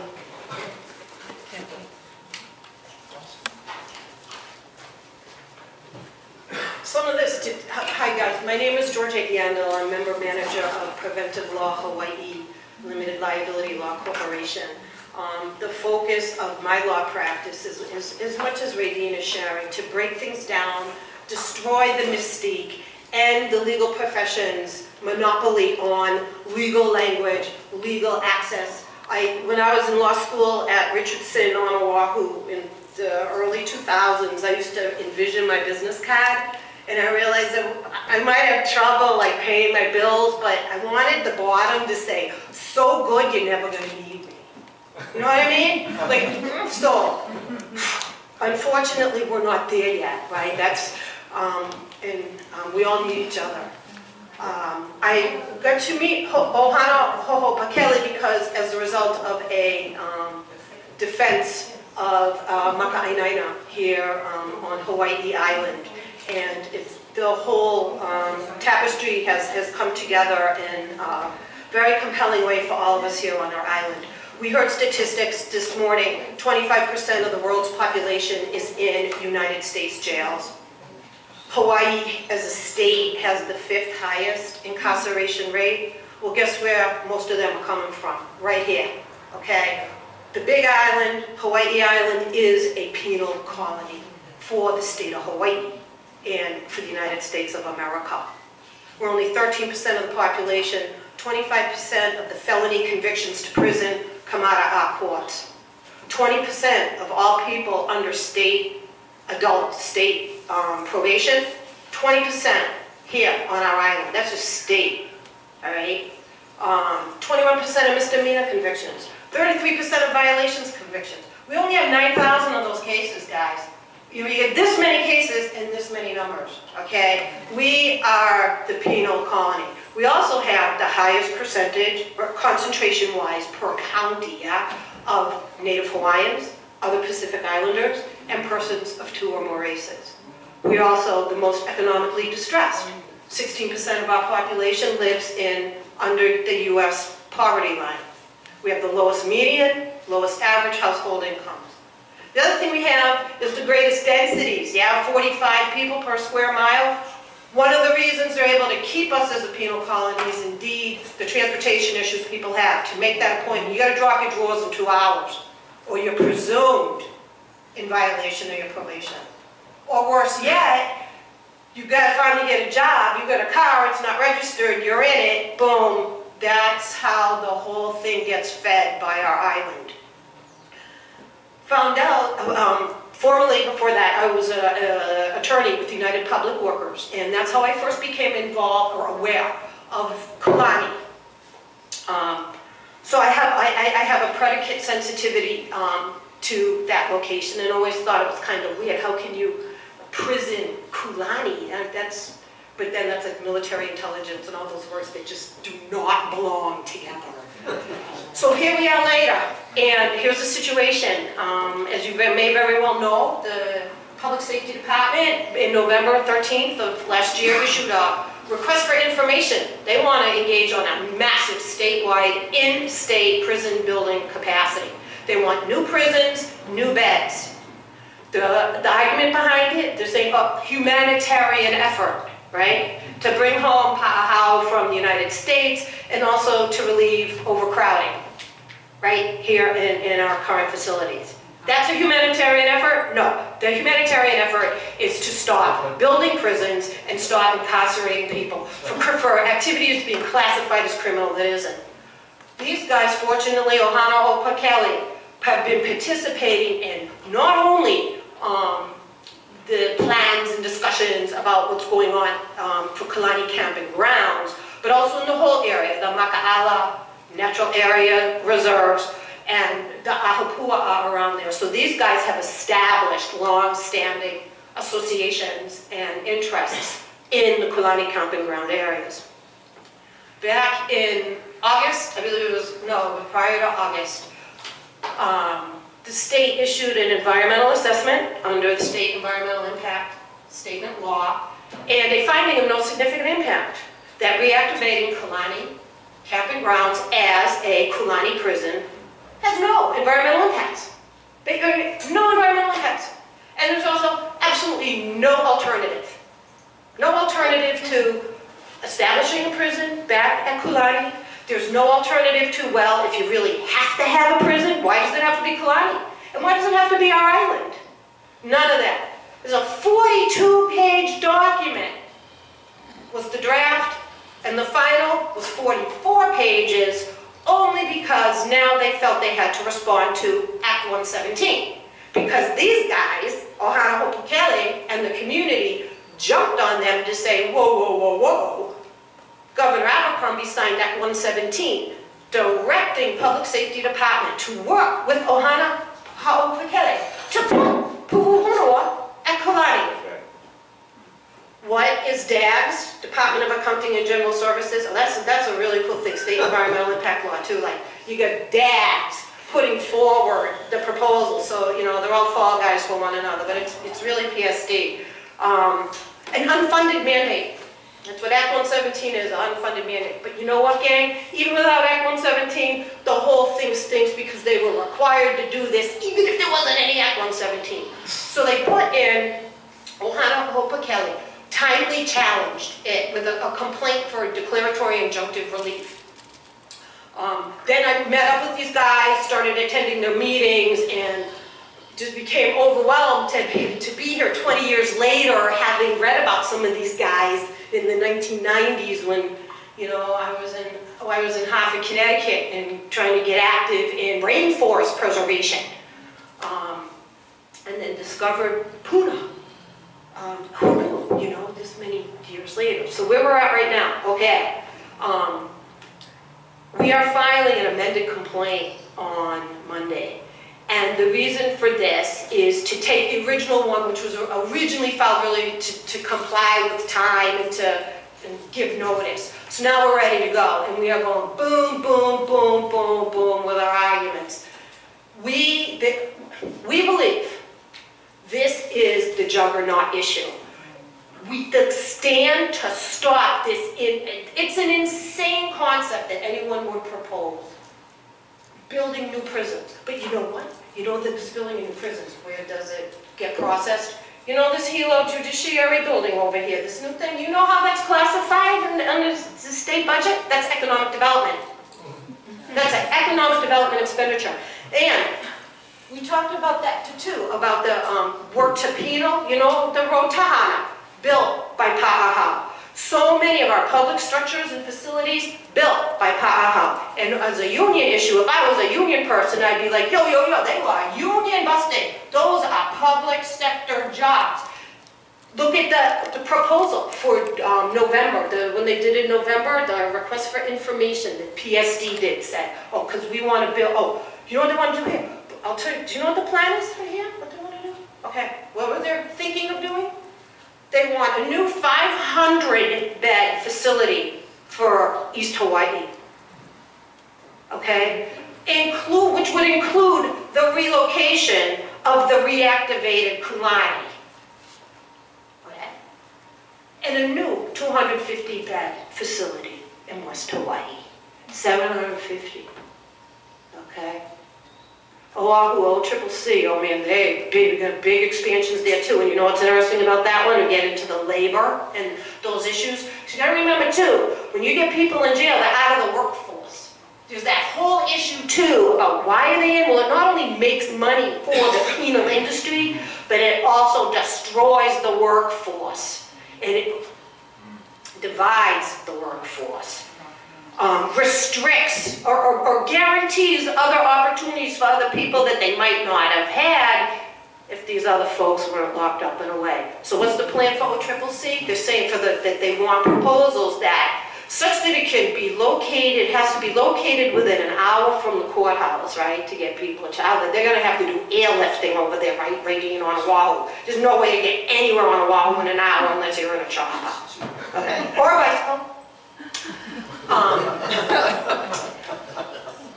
And the facility, they want it located within, I don't know, whatever the geographic was, commercial and industrial areas. So what are they going to do? What's going to be the integration? Oh, we're going to give you some guys on work release. I didn't pay them $1.50 an hour. And then the $1.50 comes in and the guys get credited for 15 cents. So, what do you say, systemic? So the support has to come from this island because we are the mainland, number one, okay? Destroy all that, the mainland, say, oh yeah, Hilo or Kona, that needs to be the answer. We are the mainland of Hawaii right here, and we are the ones under siege. We are a small planet. We are a small planet. So yes, rally, is there a movement? We gotta make it. And I look around the room, right? It's for the little brother here, you know? I would say, those of us right, and I honor those before and help make it better for those after. Because we gotta destroy this thing. It breaks your heart. You go into the courthouse and you see people, hey, bro, what's up? No, don't meet him. Meet on the basketball court or meet at the job or don't make this, you know, we got a huge job, but let's make it happen here. Ohanaho Pakele is at the forefront of this battle with this Kulani lawsuit. And I'm telling you, they're nasty people. They are, and it's just hearing some of the comments today too about what you withstood, and your comments, by the way, Radine, in the OHA report, it came through. I didn't know who you were, but I remember reading that, and I was like, that, oh my God, talk about being alone and isolated, but thankfully she was there. So, what can you guys do? Stay in touch with these guys. If you're available Monday morning, come down, the courthouse, 10 o'clock. We've invited the press to come to talk about the amended complaint. The amended complaint is, I hope you'll agree, it's fierce. The Ohana challenges. Ohana, here's the plaintiffs, Ohana Ho'opakele, and we have 3 Pa'ahau from Saguaro who are Hawaii Island residents who were subjected to criminal convictions by our Third Circuit courts. And 2 of them have been, you know, corresponding over years, asking for placement in a Kulani Pu'uhonua. And then we have other individually named plaintiffs who are here with us today. Kali, Mr. Jim Albertini, Ms. Nohea Kucher, and Mr. Non Fujiyoshi. And going forward with Preventive Law Hawaii, I'm going to do the same thing Radine is doing too. Like, we're going to talk about the voting rights. That would be an awesome campaign. You say, how do you get funding? Let's go to some of the national organizations. We want a voting rights campaign in our state jails and prisons. Voting rights campaign. And, right, so if you tag it as a voting rights campaign, but what we're really doing is saving a nation, restoring a nation, right? Restoring an individual, all of that. But it's a voting rights drive. Powerful. Other things like, who knows? One of the issues we have on our islands right now, as you guys know, as you may very well be aware, is with helicopter surveillance. That's one of the issues we raised in our EA. There's a helipad, at Kalani. Don't tell me I'm thinking of reactivating that sucker. They didn't even, include that in there.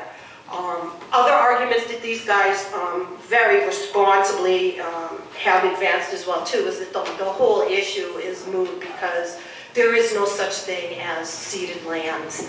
There is no such thing as the ability of the state to do anything with these lands. But even if there was, they haven't shown how it is betterment for the Native Hawaiian people or any of the other requirements they are under other existing long-standing law to have demonstrated to justify reactivating a prison at Kulani. Lastly on that, on overcrowding, check this one. EA says, 2009, when the facility closed, it had 7 dormitories. Total design capacity, 160 pa'ahau. The new plan, same dormitories, no, and they put this up, by the way, what do they call it? Nominal. The PSD considers $600,000 nominal. Okay? So for nominal costs, so no new facilities, 160 is now 228.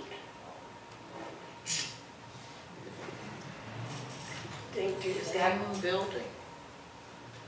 Excuse me? That's the same building. Same building, same section. Not making it bigger. They're just putting more people in the same space. In the same space. That 8 on the 228, that 8 is an additional new detention cells that are they're called detention cells that will be built and put into the administration building.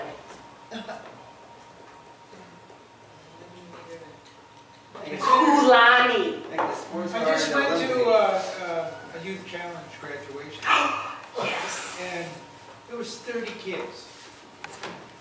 So I can't imagine, and I've been up to the facility because of the youth challenge, because I have kids that had gone through that. I can't imagine that many inmates in that area. It's like, that's unbelievable to me that they can do that. Well, it's at 96 staff. PSD says it's going to require 96 staff for those 228.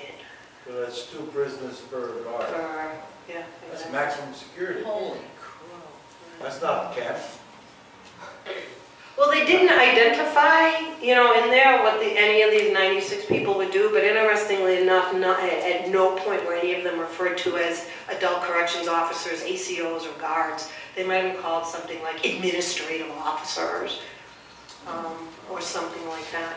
And here, and I think, if I may, Polly, you know, so many people here are so incredibly eloquent and inspirational, not the least of which is this guy. Who quick has picked up on, you know, this can't be one program. You know, Pu'uhonua is not a program. It is the alternative. So we know they're going to come back, and as they have all along, so, oh, we put this in, you know, we'll do, you know, Alelo this at 10 o'clock on Wednesdays, or, you know, plant Kalo, you know, what have you, as a program. You know, no, this is not a program. Sweater pigs. Because what can you do with a program? You can turn it off. Pu'uhonua is a way of life. Just an understanding of. And mercy. There's also, I mean, the idea too that or not the idea, the reality that Pu'uhonua was when you messed up and you knew you messed up, and you were strong enough to know, or fortunate enough to know, get rid of it. Get rid of it as soon as possible. You could go throw yourself on Pu'uhonua, which could have been a person. I mean, the king, the queen, they were Pu'uhonua, resided in the individual. Where you go and you admit, confess, whatever, you know, whatever words. Throw it off, get it out. Immediately of a doing of ho'oponopono, you know, and take care of their own. Mercy. Believe you me, that, I mean, I can't tell you how many times when you stand there in court, and that's the only, you see yourself falling on the floor saying, that's my last thing, begging for mercy.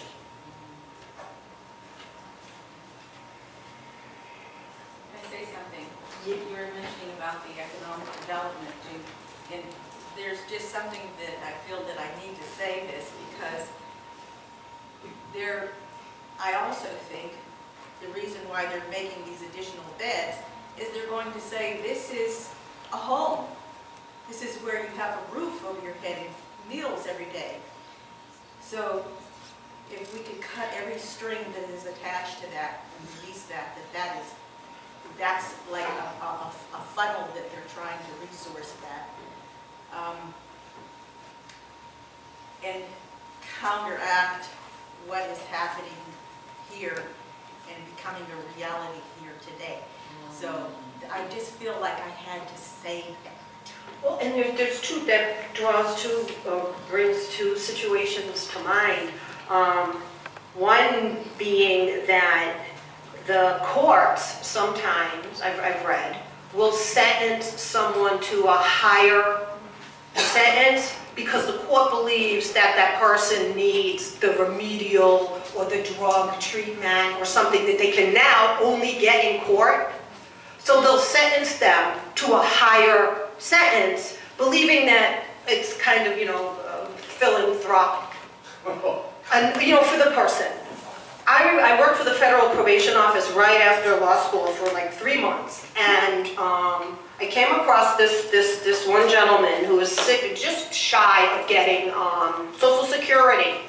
And he didn't have any money, he had no resources to know what to do. He called the FBI on a Wednesday and said, I'm going to be at Central Pacific Bank at 9 o'clock on Friday, and I'm going to hold it up. And the reason he did that is he wanted to go someplace where he wouldn't be homeless, serve a sentence, and then when he got out, have his Social Security waiting for him. Now mind you, if you're convicted of certain drug offenses, you can't get a student loan. You know, you lose certain benefits. food stamps.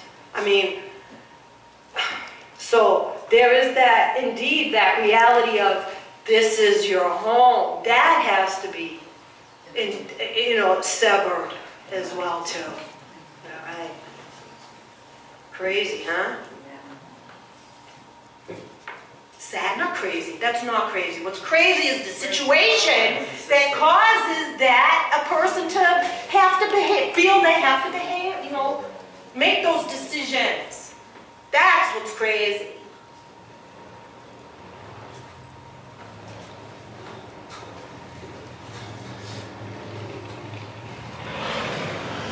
Monday, 10 o'clock. If you can, yeah.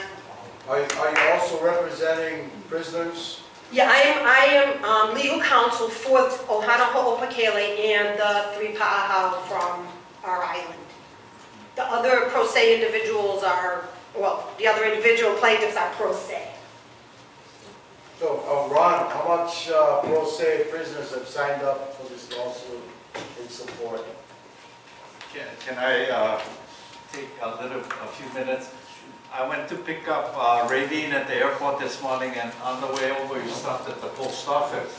And so we have a letter from Pa'ahau, and I thought I have a hard time reading his handwriting, but I'm going to read it to you. Yeah, it says, to Ohana Ho'opakele from Pa'ahau, Leighton K. Kane. Enclosed letter from Ted Sakai, response from Governor Neil Abercrombie. It says, to Ohana Ho'opakele Board, aloha, I'm writing to inform you to a letter I received from the governor via Ted Sakai that I thought of sharing with you all concerning a letter that I wrote to the Governor Abercrombie of my experience with idea of opening a place of refuge, Pu'onua. I am an alumni of Kamehameha School Outreach Program, Hale'oho'oponopono School at Pu'onua o Ho'onaunau, and very familiar with the Pu'onua concept and understanding.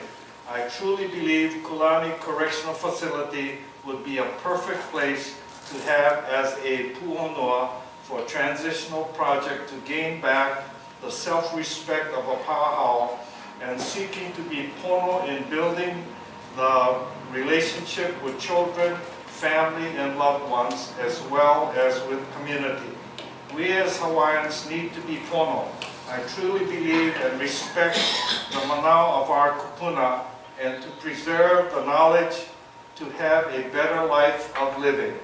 The Poihaoli and Kapanese don't understand how important for us as Hawaiians. We need to hemoele the lepo pilau in our uhane in order to be pono. We got to relearn how to love and to break a curse we live of hate. Easy to be pilau, kolohe, or an ignorant kanaka.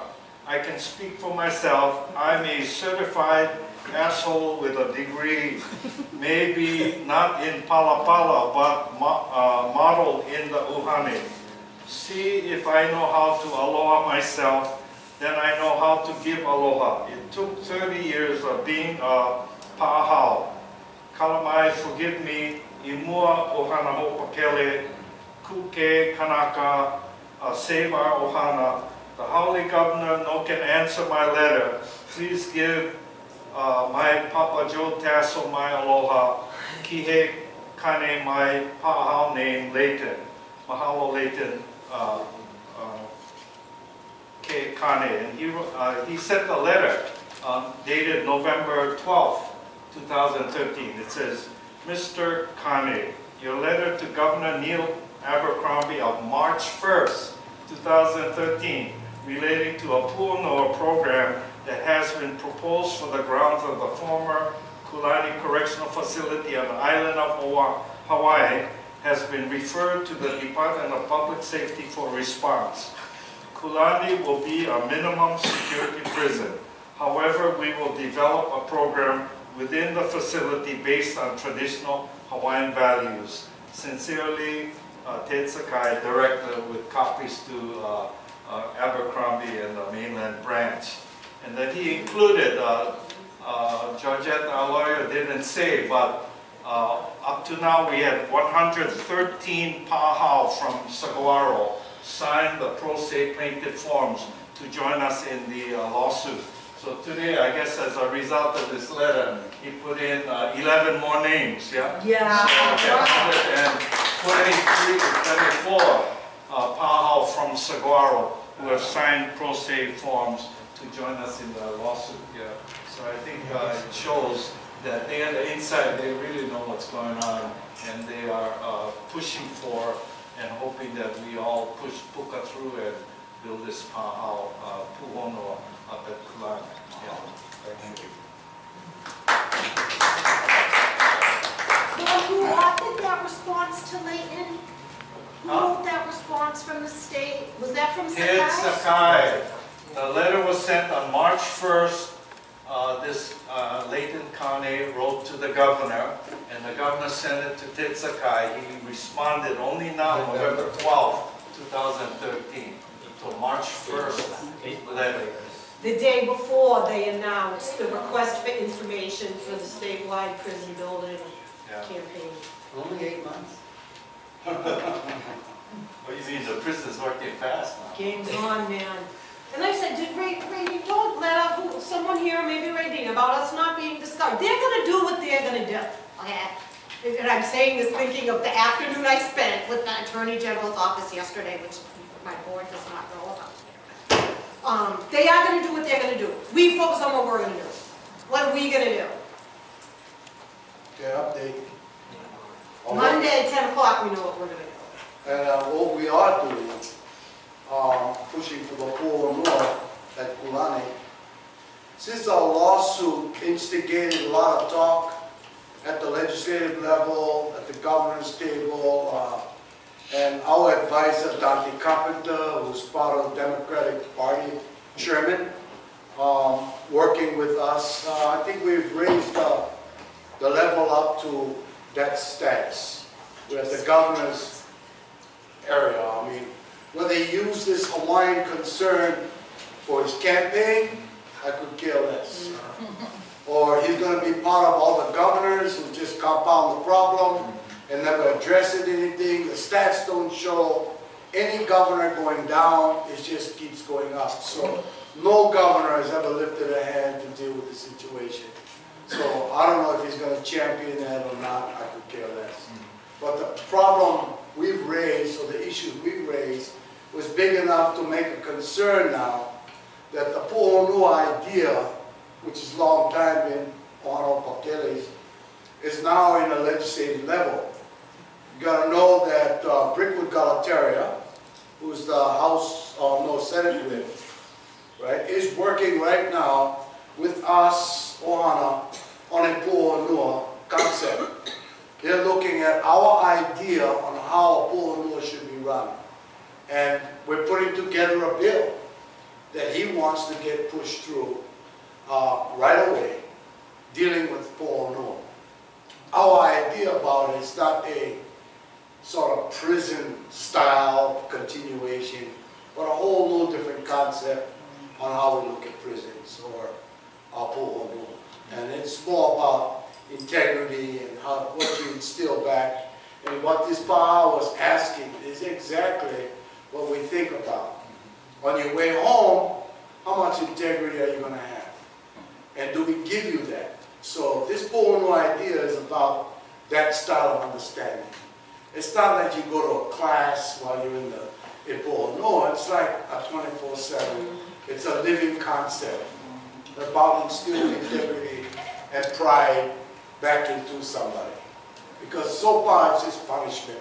So if Pu'onu is healing, then it heals all the way through. So one of our ideas was the fact that when you get released from prison, you got nothing. You know, you come home to a bigger responsibility if you left one, because everything grew. Kids, your family, so you got more responsibility coming back. So the idea was to be more responsible in coming back.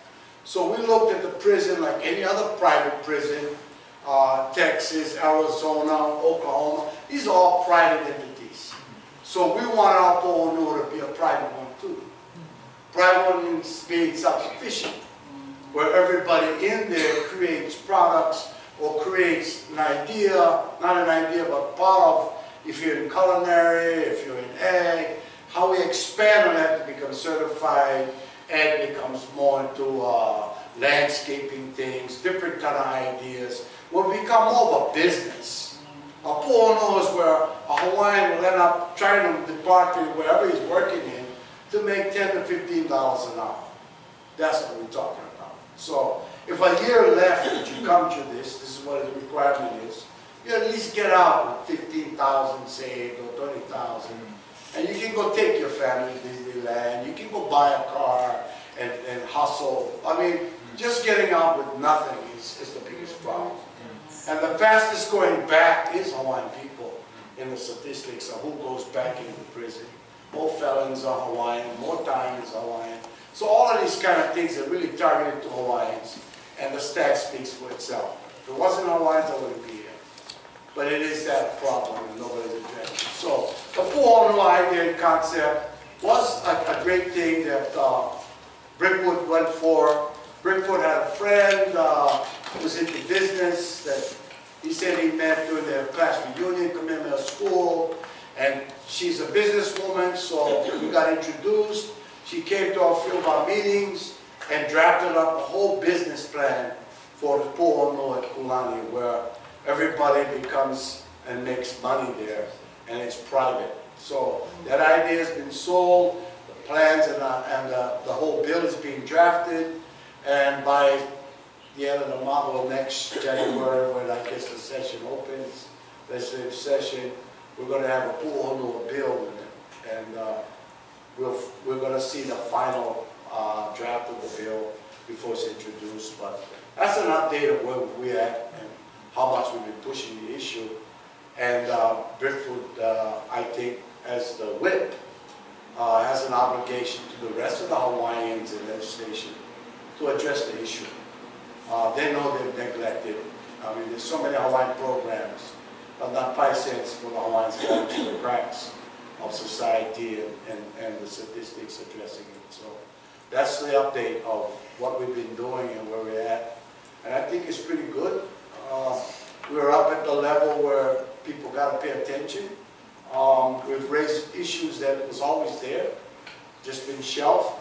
Sister study, I mean, I would have took this study and did something with it. But for what it is, face value. But you can see how those kind of ideas get shuffled back. It's more money dealing with locking up a Hawaiian for $40,000 a year than it is to set up an idea of why we're in these predicaments and how programs could adjust it cheaper and way better and have more dignity. Even that they're not doing. So we hope the Po'ono is the answer. It should be a model for every island, that they have one on every island doing the same thing. The trust should all step up to support this. They got enough money to make it a private thing. And the problem I think the government has is trying to separate Hawaiians from the general public. Because all of a sudden you're going to have a discrimination attitude maybe or what. And then your federal funds that come up, when it comes out for Native people, they reject it because now we've got to separate Native people if we take the monies. So a lot of federal funds been passing through to deal with incarceration and deal with the situations, but the state don't want to touch it because of these reasons of separating. But they're busting the fact that 60% are Native Hawaiians, and the statistics start changing, and they have to deal with that and why we are targeted. I think it speaks for itself. Your research is just another little push in the whole hill that we're up against, but it's a big push because we get to use your research, we get to use your opinions and your ideas and your stats and as part of our argument. So, you got to realize how important you play or your material in this whole idea. And as activists, I mean, it doesn't mean anything bad. I think we're just active people that want to keep doing things for the betterment of mankind. I mean, I know we've got a big bite in Hawaii with this big stir fry, but we do have priorities, and I think the Hawaiians, and with the richest people, we got so much trust in the millions and millions, but why are we in these predicaments? Gross neglect that the general public gets to see how we treat each other. Gross neglect and make aid that these trusts allow these kind of stats to keep going and don't address them. And there are probably no language in their mission statement saying that they cannot address these things. They may have certain guidelines on Hawaiian homes or on grant proposals, and then they throw out the blood quantum stuff, you know, on who gets and who don't, and how you get by, you know, say in Leo Kalani, you got to mess up and have one side kid or one side parent, then you get a handout. But there's no trust or any ideas about preventive.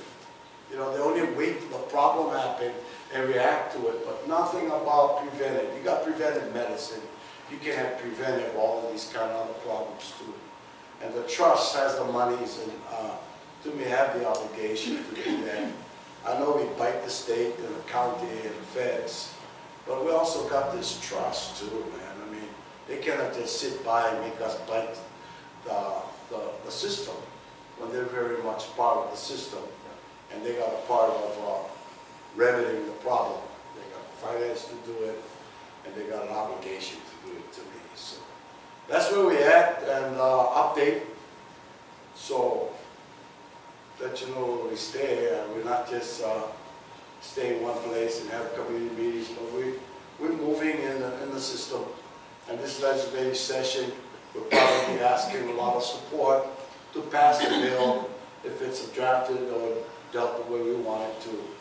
I think all Hawaiian organizations should be part of supporting this bill because it is a remedy to the situation.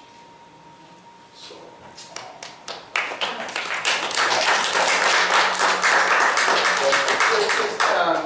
We need more platforms for our dialogue to occur. We need more newspapers. We need a radio station. We need radio stations. We need TV. We need to own this. And so I just want to point that out to people and let's move on that. We have this little newspaper. I have a couple copies if anybody wants one, but we could use more. We need more. And there's a new radio station effort across the country, across the United States anyway, and we could be a part of that because we deserve that. We need Hawaiian studies to become part of interest in these situations at this university. From my experience in the past, this UH has been so laid back. When we fight for forests, they're fighting other universities trying to stop wars. And there always was a consciousness in society, but our university is so laid back, man. They don't get involved in political issues or protection of the environment or protection of natives who are part of the environment. It's not, I like learning maybe Hawaiian things, but there's also laws that come with trying to be a Hawaiian. There's water rights that comes, you know, barrier rights. We got all these problems, and I don't know why the university is not addressing or driving home these concerns in Hawaiian students as well as non-Hawaiians that go to the university to learn about Hawaiians. So I think it's important that universities get really involved. As you can see, if sisters doing a research, and it's like, what? How come the state doesn't have one? Or studies don't have one. So you can see the neglect and not looking that way. So I hope this University of Hawaii, you guys have any influence in this university, that's a good place to start raising the platform. It's tough. I think Where do we get your money? Who lines their pocket? Yeah. Just yesterday, I got the law school at Richardson, their 40th anniversary magazine. And while they're here, just asked who funds these things. I didn't know, but the Center for Excellence in Native Hawaiian Law at UH was funded by NOI. So, in answer to that there's one answer. Wow. So, any other questions? Before we close the meeting, I really appreciate everybody coming and, putting out the time today, Saturday morning. But I know that I see almost the same faces, so I like that. There's nothing wrong. I mean, you're amongst the kind of people you're supposed to be. Each one teach one. We're amongst the people we're supposed to be with, and we just gotta get another one next time. But really appreciate everybody's time, effort, and cause, coming, caring, and being considerate about it.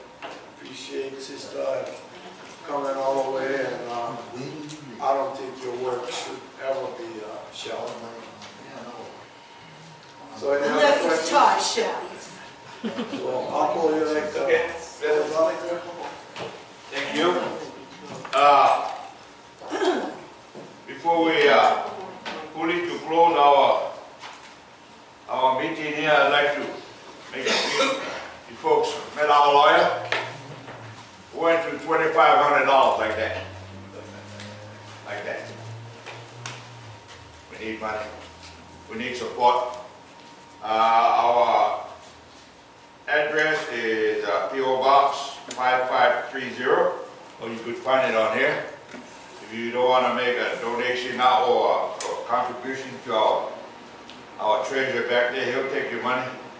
Appreciate your effort coming out. And this is for all of us.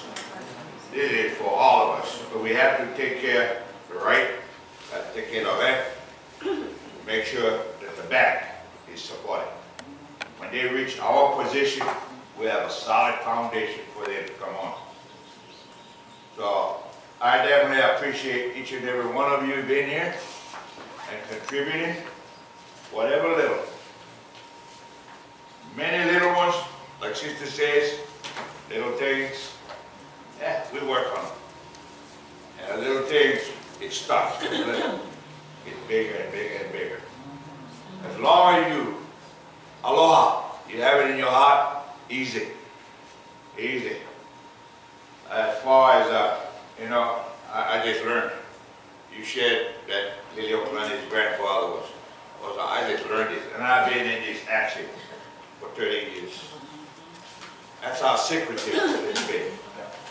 That's how secretive, the Kuwait petition was for 100 years. They kept it in the shelf in the bottom of the White House. We never got it until, and I appreciate it. So, if you could dig deep, we need the money. Jim Albertina helped us out with $500 just to keep us above water so that we don't get fined by our bank, lose or get penalized or something like that because we went under the limit. Whatever you could contribute would be deeply appreciated. And thank you for being here. So we close. Kulikapo. Father, we thank you so very much for presenting a solution to our situation. Just a little bit, like it's been shared, a mechanism goes a long way if it's treated correctly. And we ask, Father, as we go throughout these days, that you protect us and take our sister home safely to her family. That they were so generous to share her with us and the manao that she had given each and every one of us. Father, we ask blessing upon these facilities and the food we will partake into. In the name of your Son, Jesus Christ. Amen. One thing, thank you, Lance. Thank you, Bob, for allowing us to use the facility.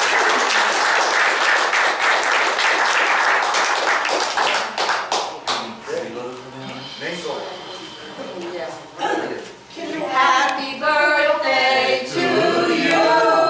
Happy birthday to you.